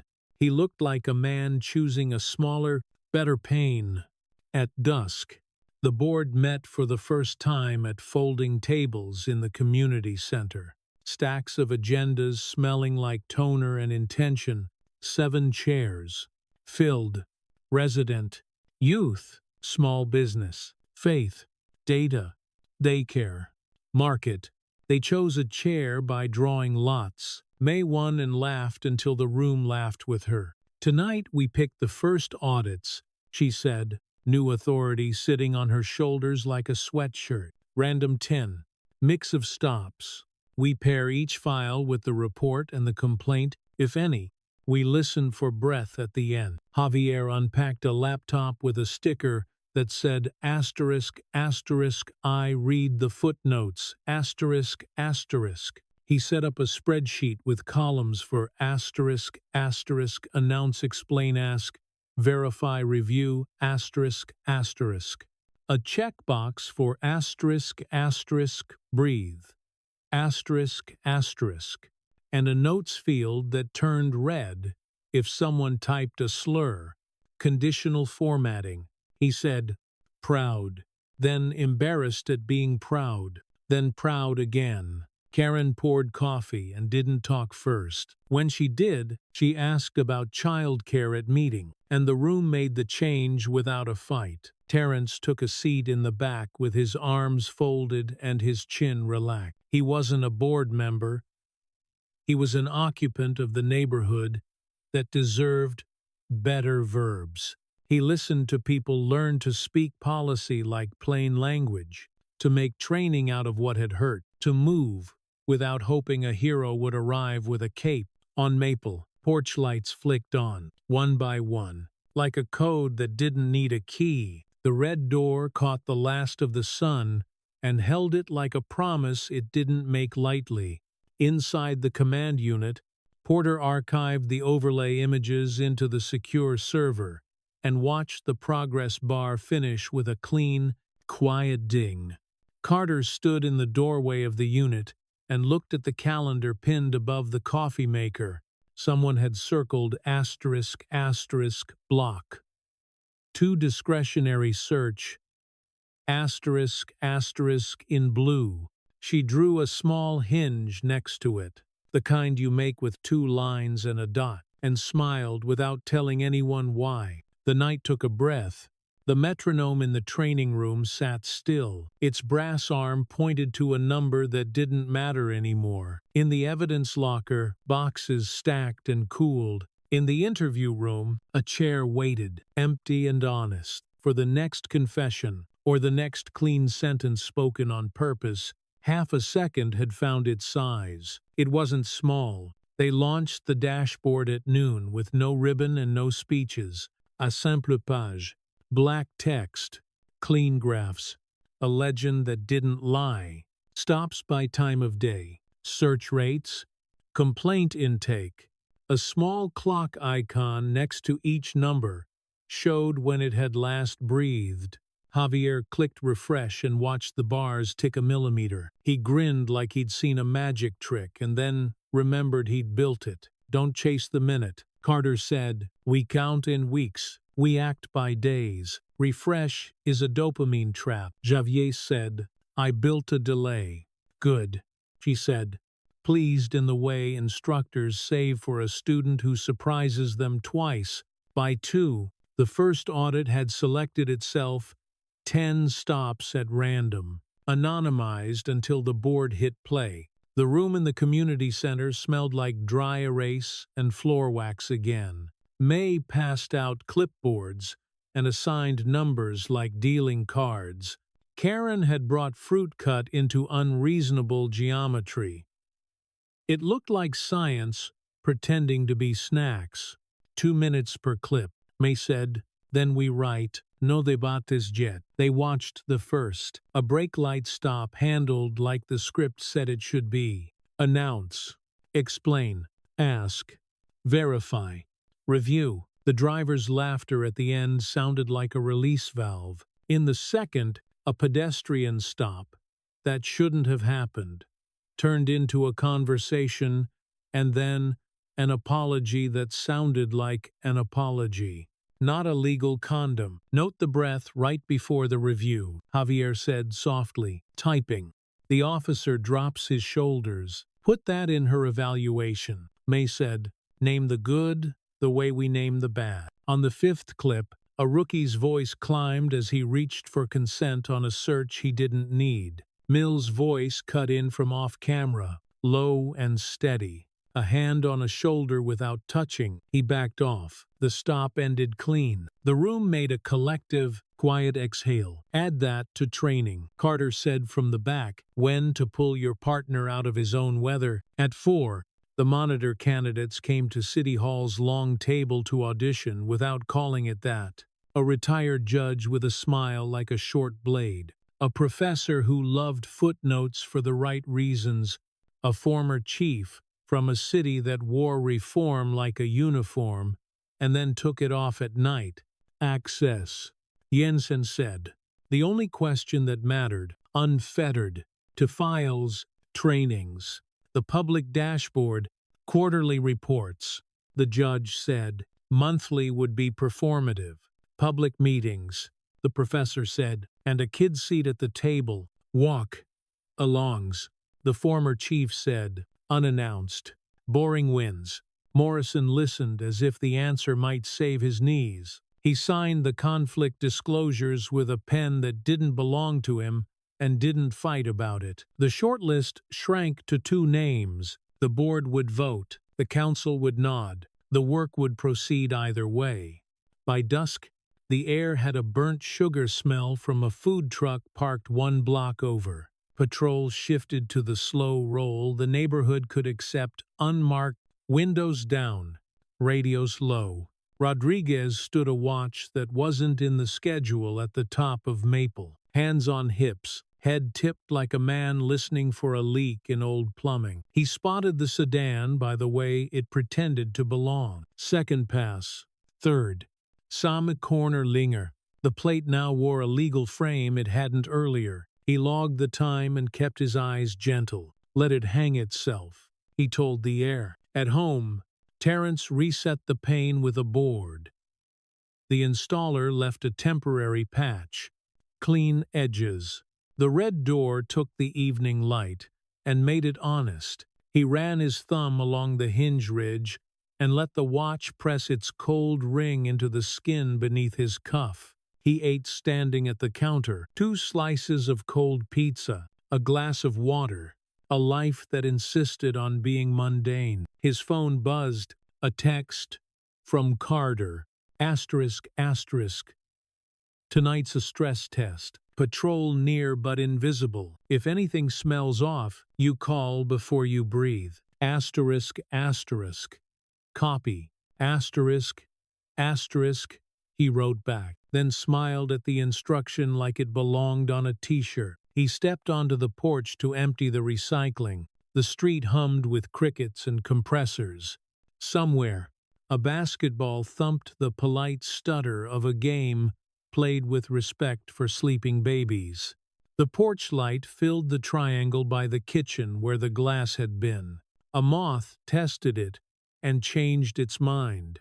A figure detached from shadow at the far end of the block, hoodie up, head down, a pace that had learned to mean nothing and so meant too much. Terence didn't step inside. He stood with a bag against his hip, elbows loose, the board replacing the window like a held breath. The figure kept coming until the light reached his shoes. He paused and looked up, not enough to show a face, enough to read the posture. Young, angry, practiced. Evening, Terence said, as if buying time and milk. No answer. The kid's gaze flicked to the board, to the red door, to the watchful camera across the street. He shifted his weight the way men do when they're about to decide wrongly. The porch light hummed in the quiet like a tiny assist engine. Across the way, a sedan slowed, paused, moved. Rodriguez's radio clicked with a human sound that meant, "Hold. Don't spook. We see you." Mills's unmarked idled 2 houses down. The engine, a purr, a cat would like. "You don't belong," the kid said, not projecting. The sentence fell short and died on the grass. "On this porch," Terence said. "I do." The kid's jaw worked. He had a brick's hardness without its weight. His hands were empty. His pockets were not. Terence noted the bulge on the right side, rectangular, too slim for a weapon, the exact shape of a phone. He lifted a palm chest high. "If you pull it," he said, not a threat, "film your own face." Silence found a chair and sat with them. Out of the dark, a doorbell camera clicked its little IR blink. The kid flinched. The click wasn't loud. It just knew where to land. He looked toward the sedan again and saw nothing helpful. He took a breath like someone lighting a match and then put it out. "Wrong house," he muttered, giving himself an exit. He turned, his shoes whispered on the sidewalk until they didn't. Terence let his hand drop. He didn't follow with eyes. He listened for the car. He heard tires, a soft reprimand. Mills later would say she let the boy leave with his bad plan unopened because tonight's metric was not arrests. It was air. The porch light hummed, the watch pressed, the hinge held, the training room stayed late, chairs pushed in. Metronome stille. Sullivan lingered, a page of scrawled articulations in his hand. Like homework, he'd graded himself. He waited until the room emptied, then knocked on the door frame and didn't come in. "Agent Carter," he said. "You got a minute?" She looked up from a stack of signed consent forms and nodded without sugar. "2." He held out the paper. "I rewrote my last month," he said. "Stops I'm not proud of. The words I should have used. The ones I did." She read the top lines without editorial. He'd written, asterisk, asterisk, "I stood too close, asterisk, asterisk, and asterisk, asterisk. I asked before I explained, asterisk, asterisk, and asterisk, asterisk. I said, ma'am, in a way that meant anything but respect. Asterisk, asterisk, asterisk." The sentences weren't pretty, they were true. "Put this in the training binder," she said, "as Exhibit B." "What's Exhibit A?" he asked.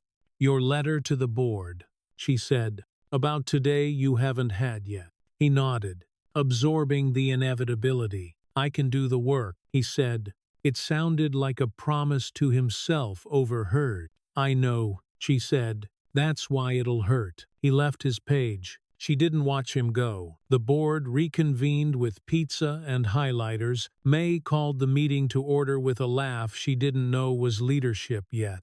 They reviewed the random 10 again. Slower this time. In clip 8, a pattern hid where patterns hide in small words. An officer used times buddy times, where he should have used times Sir asterisk. Karen marked it with a yellow star and surprised herself by the heat in her voice. "We can be better, we can," May said. writing asterisk, asterisk terms matter, asterisk, asterisk on the board. Javier's conditional formatting painted a cell red when a pause went too long. End of contact drift. He said, "We should coach that. Add it to block 3, Carter said, leaning in through the doorway with half an ear and all of her attention. Pastor Renee suggested opening each meeting with a minute of silence. Not prayer, he said. Breath. The kind that makes you less likely to mistake a teenager's posture for a felony. Approved. May said. They all sat quietly and did it. Even Javier, even Karen. The minute felt like a hinge greased without fanfare. Night lay down like a big dog across Maple. Porch lights dotted themselves on. Somewhere a wind chime clinked once and decided it had said enough. Terence stood at his sink and washed his glass by hand because the dishwasher sounded like a small avalanche, and he wanted quiet. His phone blinked. A dashboard push. Intake. False call addressing. He tapped through and saw a structured form, clean and polite, with a line at the bottom that said, asterisk, asterisk, follow-up scheduled, asterisk, asterisk, no names public, metrics only, doxing starved of sugar. He exhaled through his nose and felt a tension he hadn't known he was carrying. Step back an inch. The watch pressed its ring. He pressed back. A beat landed in his palm, faint and steady. He went to the red door and tested the deadbolt. Clean click. The hinge ridge caught his thumb. He stood with his hand there for a full count of 5. Like a man calibrating instruments he'd learned he could trust when he gave them the maintenance they deserved. Across town, in a different kitchen, the kid in the hoodie sat with his phone face down, hands on either side of it, like he was holding an animal. You let go for your own sake. He didn't press play on the thread. He didn't add his sentence to a chorus he hadn't even liked. He breathed, shaky, and realized the temperature in his house had nothing to do with the thermostat. In the command unit, the screens went to sleep one by one. Carter capped her pen and sat for a second, hands on the table, letting her spine learn a new shape after a long day.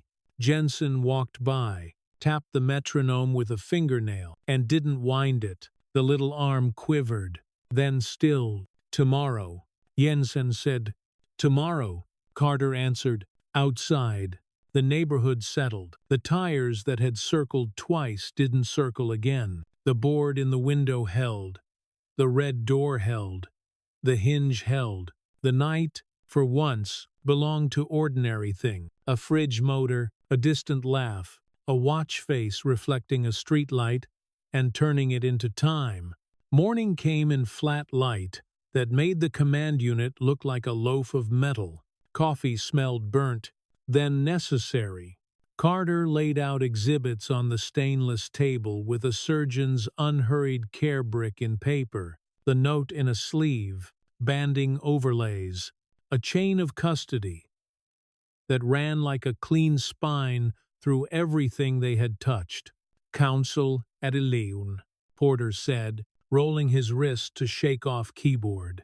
Judge at 1 if we need him. Everyone needs judges, Carter said. Let's feed the good ones. On screen 2, the dashboard ticked once and settled. Javier had added a tiny bell icon for times, board harassment reports, asterisk. It had been gray. Now it flashed a warning yellow. Who? Carter asked, already reaching for a pen. Mrs. Carter, Javier said, cheeks heating with misplaced guilt. Paint on her porch overnight. Red, like someone thought they were witty. He paused. Snitches in block letters. Carter's breath thinned, then leveled. We document, we clean. We install a camera only she controls.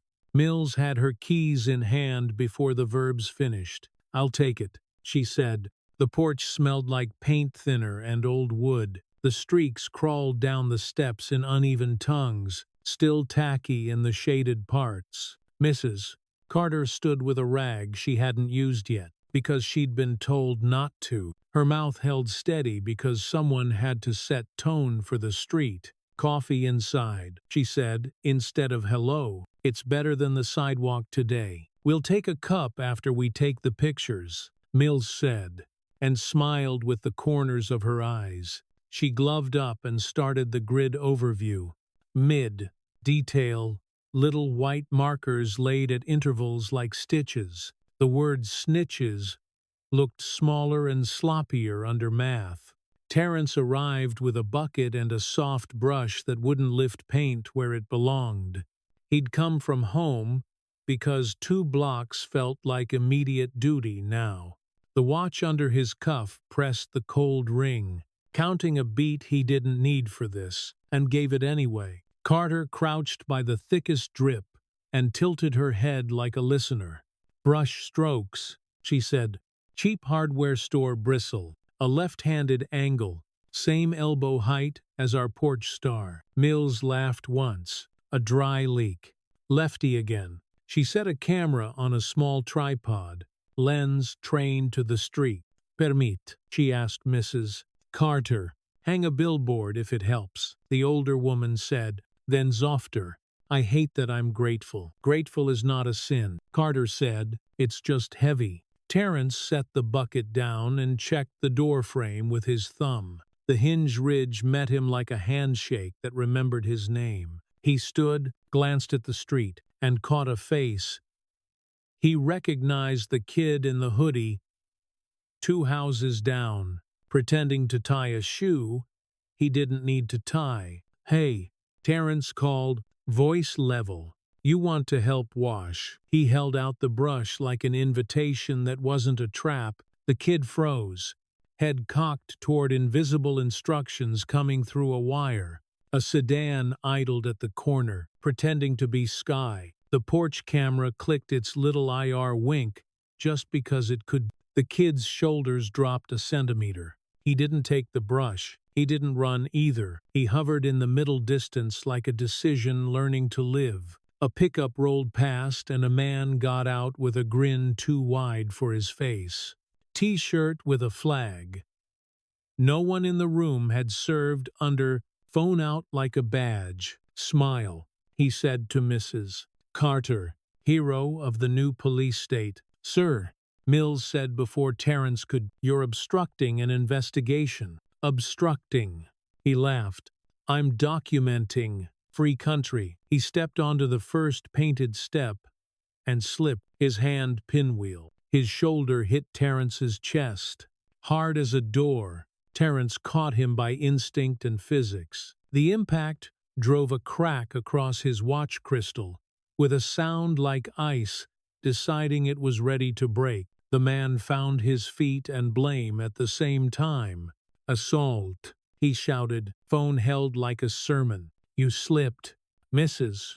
Carter said, "On your own word." Silence set a small hook in the air. The kid in the hoodie looked at the phone, at the crack on the watch, at the red paint that waited to stain more than wood. He stepped back off the curb and kept stepping until the corner gave him mercy. The pickup man took a shot of the paint and left without grace. The sedan followed with a half-second delay. Like a bad dancer. Mills looked at the watch face.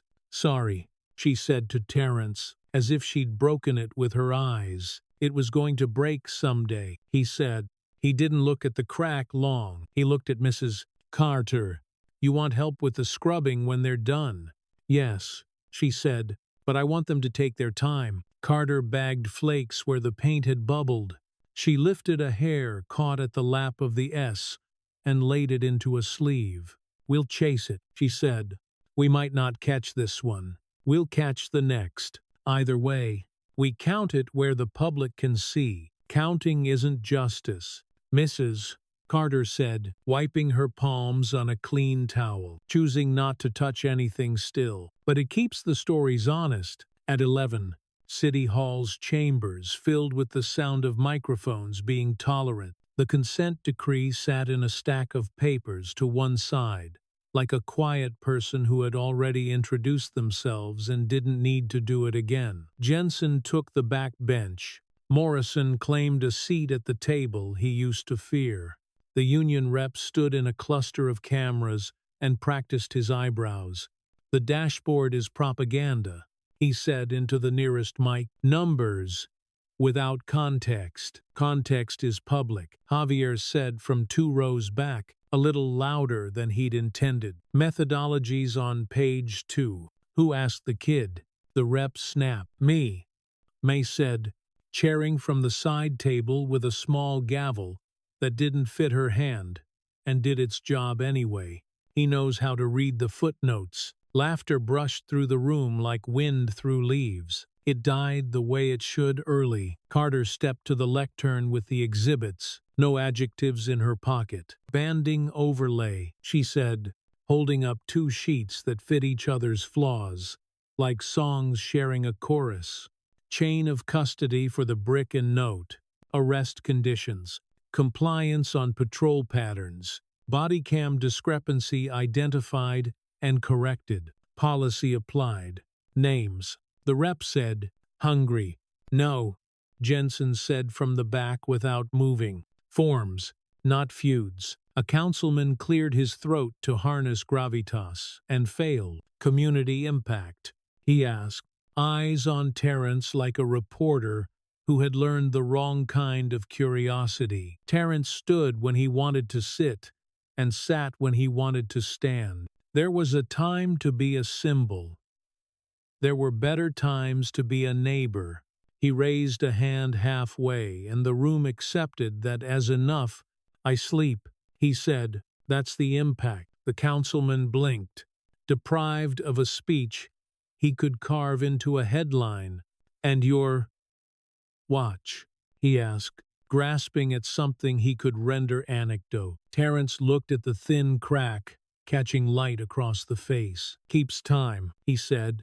"Makes a better sound." Outside in the hall, the pickup man watched the feed on his phone and shook his head at all the wrong times. He typed and backspaced and posted anyway. The thread lit up and then dimmed more quickly than he liked. People asked for evidence. People asked for videos. People linked to the dashboard he'd just called propaganda and did the reading he wouldn't. At 1, Carter walked the affidavit into a courtroom that smelled like beeswax and a century of custody. The judge wore glasses that made her eyes look bigger and kinder than maybe they were. Carter placed the overlays, and the chain of custody, and the printer model, and the plate reflection and the hair under a square of plastic, and then she shut up. "Probable cause," the judge said, almost to herself, reading the paper with her finger. "You fed me good food." She signed. The pen made a sound that was nothing like a gavel, and satisfied more. Back outside, Carter handed the signed order to Mills the way you hand a fragile object to the person you expect to keep it. "We don't need to chase this right now," she said. "We take our time. We do it quiet." The room is watching for drama. "What about the boy?" Mills asked. "He's going to be asked to do something stupid tonight, just to restore someone else's narrative. Neighbors win that," Carter said. "They greet him by name. The sedan gets bored." Evening came hot and loud. The board met again. Fraut. Less geometric. Notes more certain. They reviewed 2 new stops and wrote 3 new training bullets. Karen, who had brought cookies and no agenda, crossed out times, buddy times wherever it appeared, and replaced it with nothing. "Use the name," she said, "or a clean sir, or nothing at all." "Mercy in nouns," Pastor Rene said. Javier had built a small widget into the dashboard, a public Times. We saw this Times box that stripped names and kept verbs. It went live at 6. The first entry read, asterisk, asterisk. Officer apologized without being asked. Feldhuman, asterisk, asterisk. The second, false suspicious person call. Caller advised. No ticket, asterisk, Asterisk. The third didn't land until 9. Asterisk. Asterisk. Paint washed off. Kids help. Cookies after. Asterisk. Asterisk. The boxes made taller ones on the graph. The bell icon cooled. On Maple, Terence knelt on the porch with a scrub brush that didn't bite more than it needed to. The paint came up in pink spirals that looked like something you'd see in an art class if hurt were a color. He grinned despite himself. Mrs. Carter worked beside him, rag in one hand, patience in the other. "You ever think about moving?" she asked, not because she wanted him to, because she wanted him to know he could set the terms. "No," he said, and then, honest, "Yes." For a minute, then no again. "Good," she said, and the word covered more ground than property lines. The kid in the hoodie appeared at the sidewalk and pretended to check his shoe again. He held for a beat long enough to be seen, then he walked up the path without looking at anyone. He took the extra brush without being offered it. "I'll do the steps," he said. He didn't apologize. He didn't need to. His elbow angle was left-handed and careful. A sedan rolled a little, then a little more, then left because nothing here would bloom into the fruit it needed to feed on. Mills, unmarked, didn't move. Rodriguez didn't key his radio. The neighborhood wrote a small, clean line of policy without printing it. Terence sat back on his heels. The watch face caught a slice of porch light through the crack and spilled it wider than it had before. The hinge ridge under his thumb felt smoother than yesterday. He let his hand rest there and felt the house breathe. Inside the command unit, the monitors dimmed to a low hum. Porter logged the day's uploads and wrote a one-line summary into the secure channel. Asterisk, asterisk. Paint handled. Affidavit signed. Public dashboard holding. Asterisk, asterisk. He added a personal note in the margin where only Carter and Jensen would see. Asterisk, asterisk. The boy might be okay. Carter read it and didn't smile on the outside. She drew a small hinge next to his line anyway. She capped her pen. She stretched her back until it made a sound like future weather. The night took up its shift without complaint. Porch lights burned steady. The red door, cleaner than it had a right to be, leaned a fraction into its frame as the air cooled. The watch on Terence's wrist ticked under the crack. Not slower, not faster, just loud enough to count what the day had cost and what it had bought. The crack on the watch face caught the first light and split it, a thin white seam, quiet as a scar. Terence tightened the band and felt the circle press his wrist. The hinge ridge on the red door met his thumb like a habit that had become a vow. Maple lay in that breath before morning inventory sprinklers ticking, a truck groaning awake, one bird auditioning the day. He locked the door. The deadbolt made the clean sound he trusted. City Hall wore a weekend hush, even though it wasn't. The atrium smelled like lemon and old paper. The new monitor retired Judge Elaine Cruz, set her case on the long table, and opened it like a traveling clinic. No robe. A jacket the color of wet sidewalks, eyes that had cross-examined stronger men than microphone. "We're not here to perform," she said. "God bless," Jensen said. Taking the back bench, May called the board to order with a knock that was more suggestion than command. Javier's laptop glowed with the dashboard. The bell icon was gray and stayed that way. Karen stacked agendas with corners aligned to the world. Quarterly report. Cruz began, voice low. Sentences built like scaffolds. Stops down. Complaints up temporarily health, not sickness. Sustains down as intake matures. Body cam discrepancies. One confirmed. Correction applied. Training revised. Pattern and practice. Early trend lines favorable. Public audit selection will proceed immediately after this meeting. Any questions? The union rep raised a hand like it wanted to be a fist. "You're strangling discretion," he said. "My members are walking on eggshells. Eggshells are what you leave when you learn to fly," Cruz said, and wrote nothing down. Next, a door opened in the hall. Torres stood there with an envelope. He held the way men hold a truth they can't put back.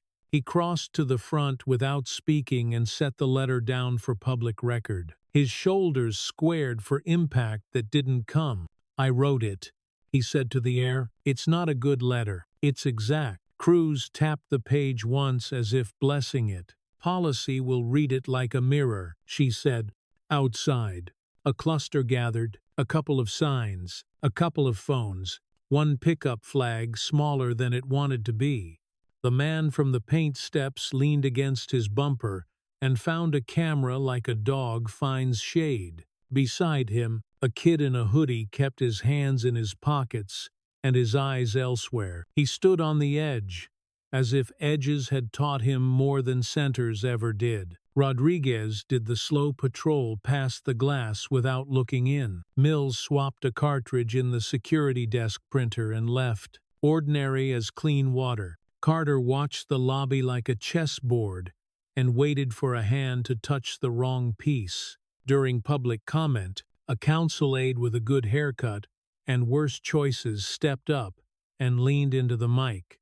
"This is theater," he said, numbers dressing up as moral superiority. "People are tired. People are tired." May agreed. "So we built chairs." Laughter rose and died in the first row. It didn't reach the doors. The aide's phone buzzed on the lectern. He flinched, palmed it, set it face down, then thumbed the side anyway. The phone stamped light up his wrist. Carter watched his eyes flick to the alert. She watched the muscle in his jaw do the bad math of someone who believed in momentum more than consequence. "We're taking a 5, Cruz said, and meant 10. She didn't bang a gavel. She closed a folder and left it there. The aide's phone buzzed again, insistent. He took 2 steps toward the hall, then turned back, a man trying to inhabit 2 stories at once.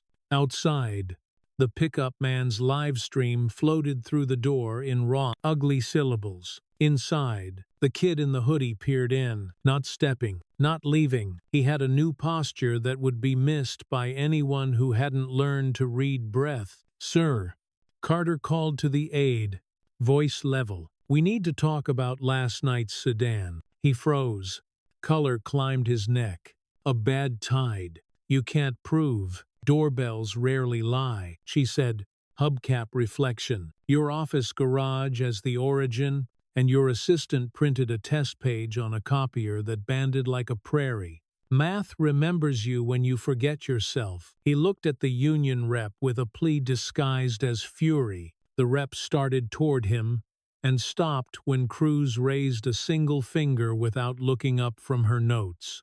A deputy city attorney materialized like a patient ghost. The kid in the hoodie took one involuntary step back and caught himself with dignity. "I want a lawyer," the aide said. "Good," Carter said. "Bring him tomorrow. Today, hand over your keys." He did, reluctantly, like a man donating a tooth. The pickup man swung his phone toward the glass. "Witch hunt," he breathed.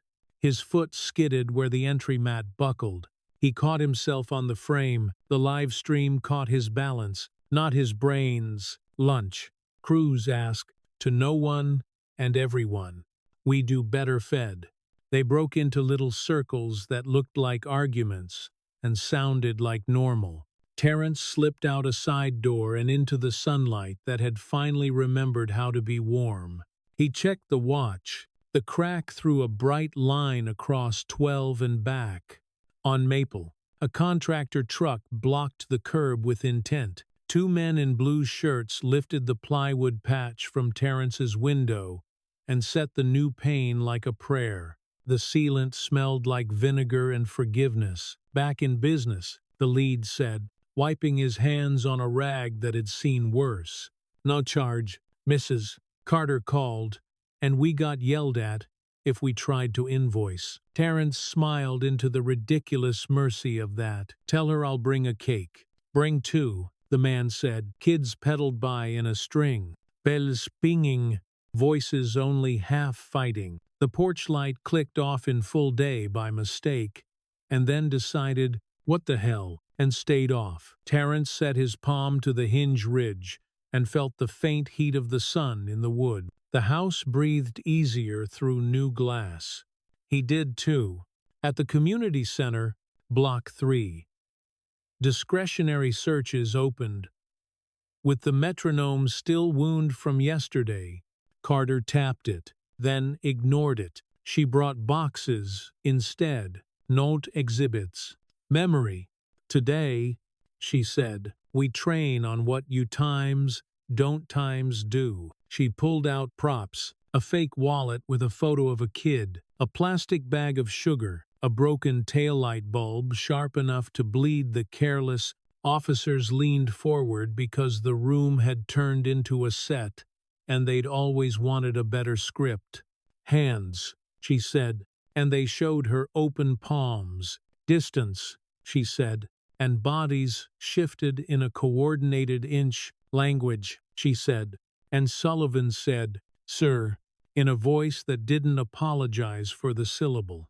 She built a scene where everything could go sideways for free. They kept it up. She pushed, hard enough to sweat. They found their breath. She nodded once, and the metronome's arm quivered, as if thinking about living again.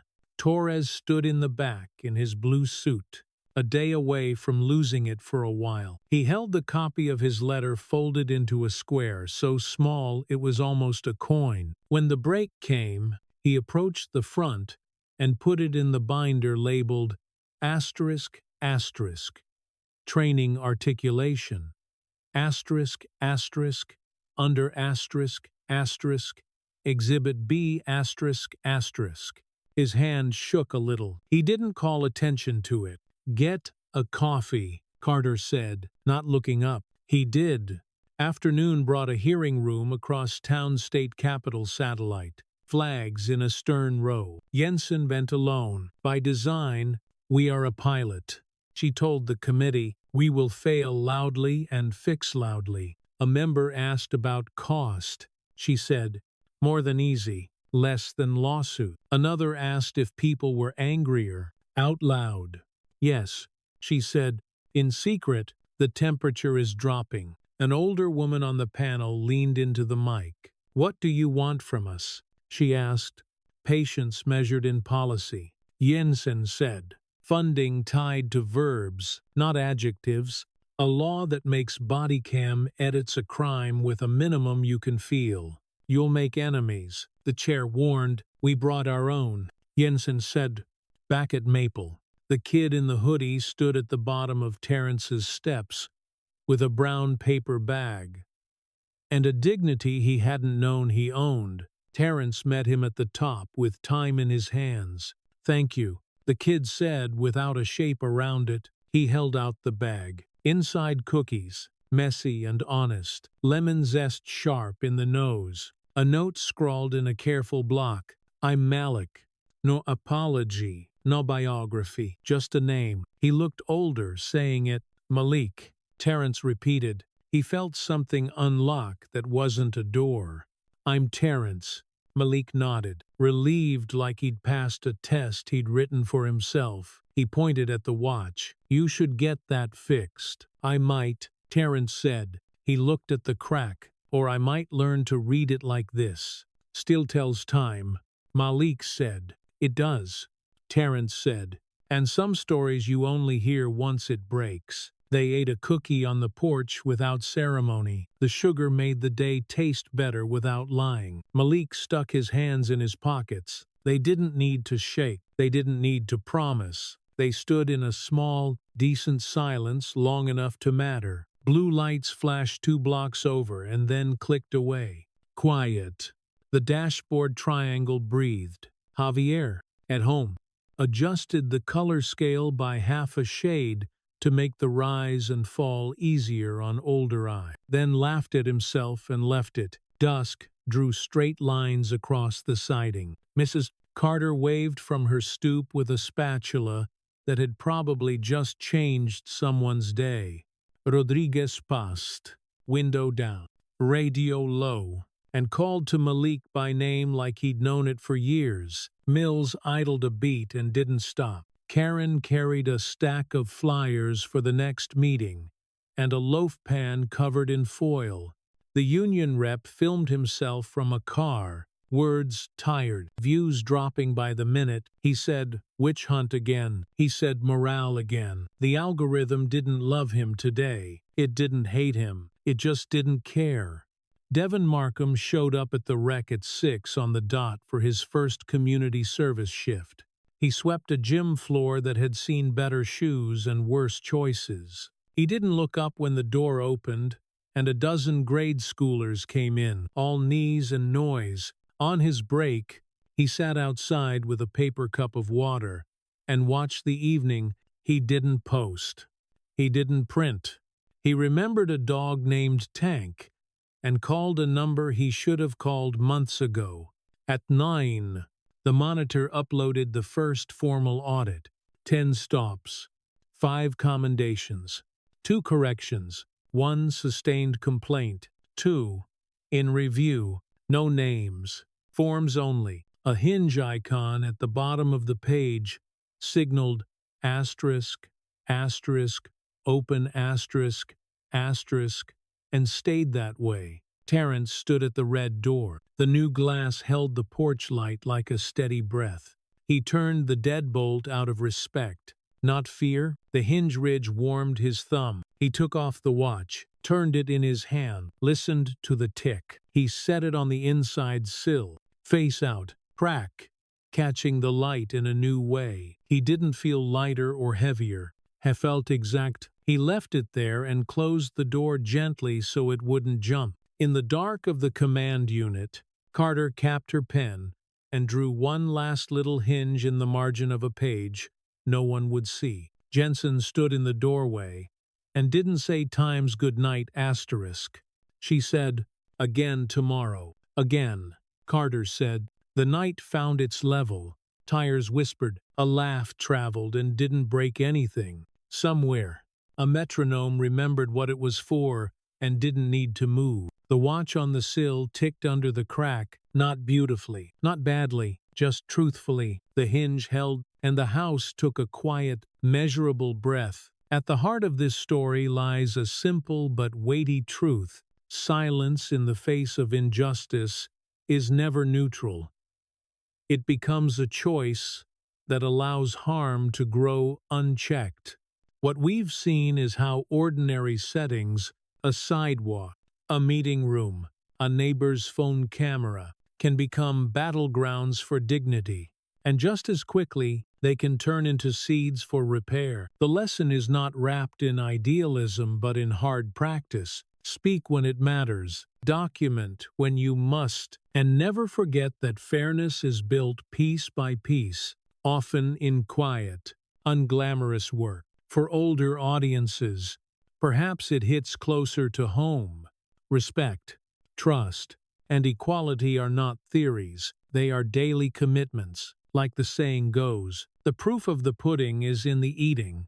It's not what we claim, it's what we show in our behavior. The story reminds us that it takes courage to stand against prejudice, but even more courage to look inward and change. True strength is measured not in power over others, but in restraint, in listening, and in recognizing the shared humanity in a neighbor, a stranger, or even a former adversary. As you sit with this, ask yourself, where in my own life am I keeping quiet when my voice could bring clarity, fairness, or healing? Which assumptions, grudges, or fears do I need to let go of to walk lighter, more just, more whole? I invite you to share your reflections in the comments, your experiences, your lessons, even your doubts. Like this video if the message resonated with you, and subscribe so you won't miss the next story that challenges and inspires. And until then, may you find steady ground in times of trouble. light in unexpected corners, and the calm strength to face the storms with dignity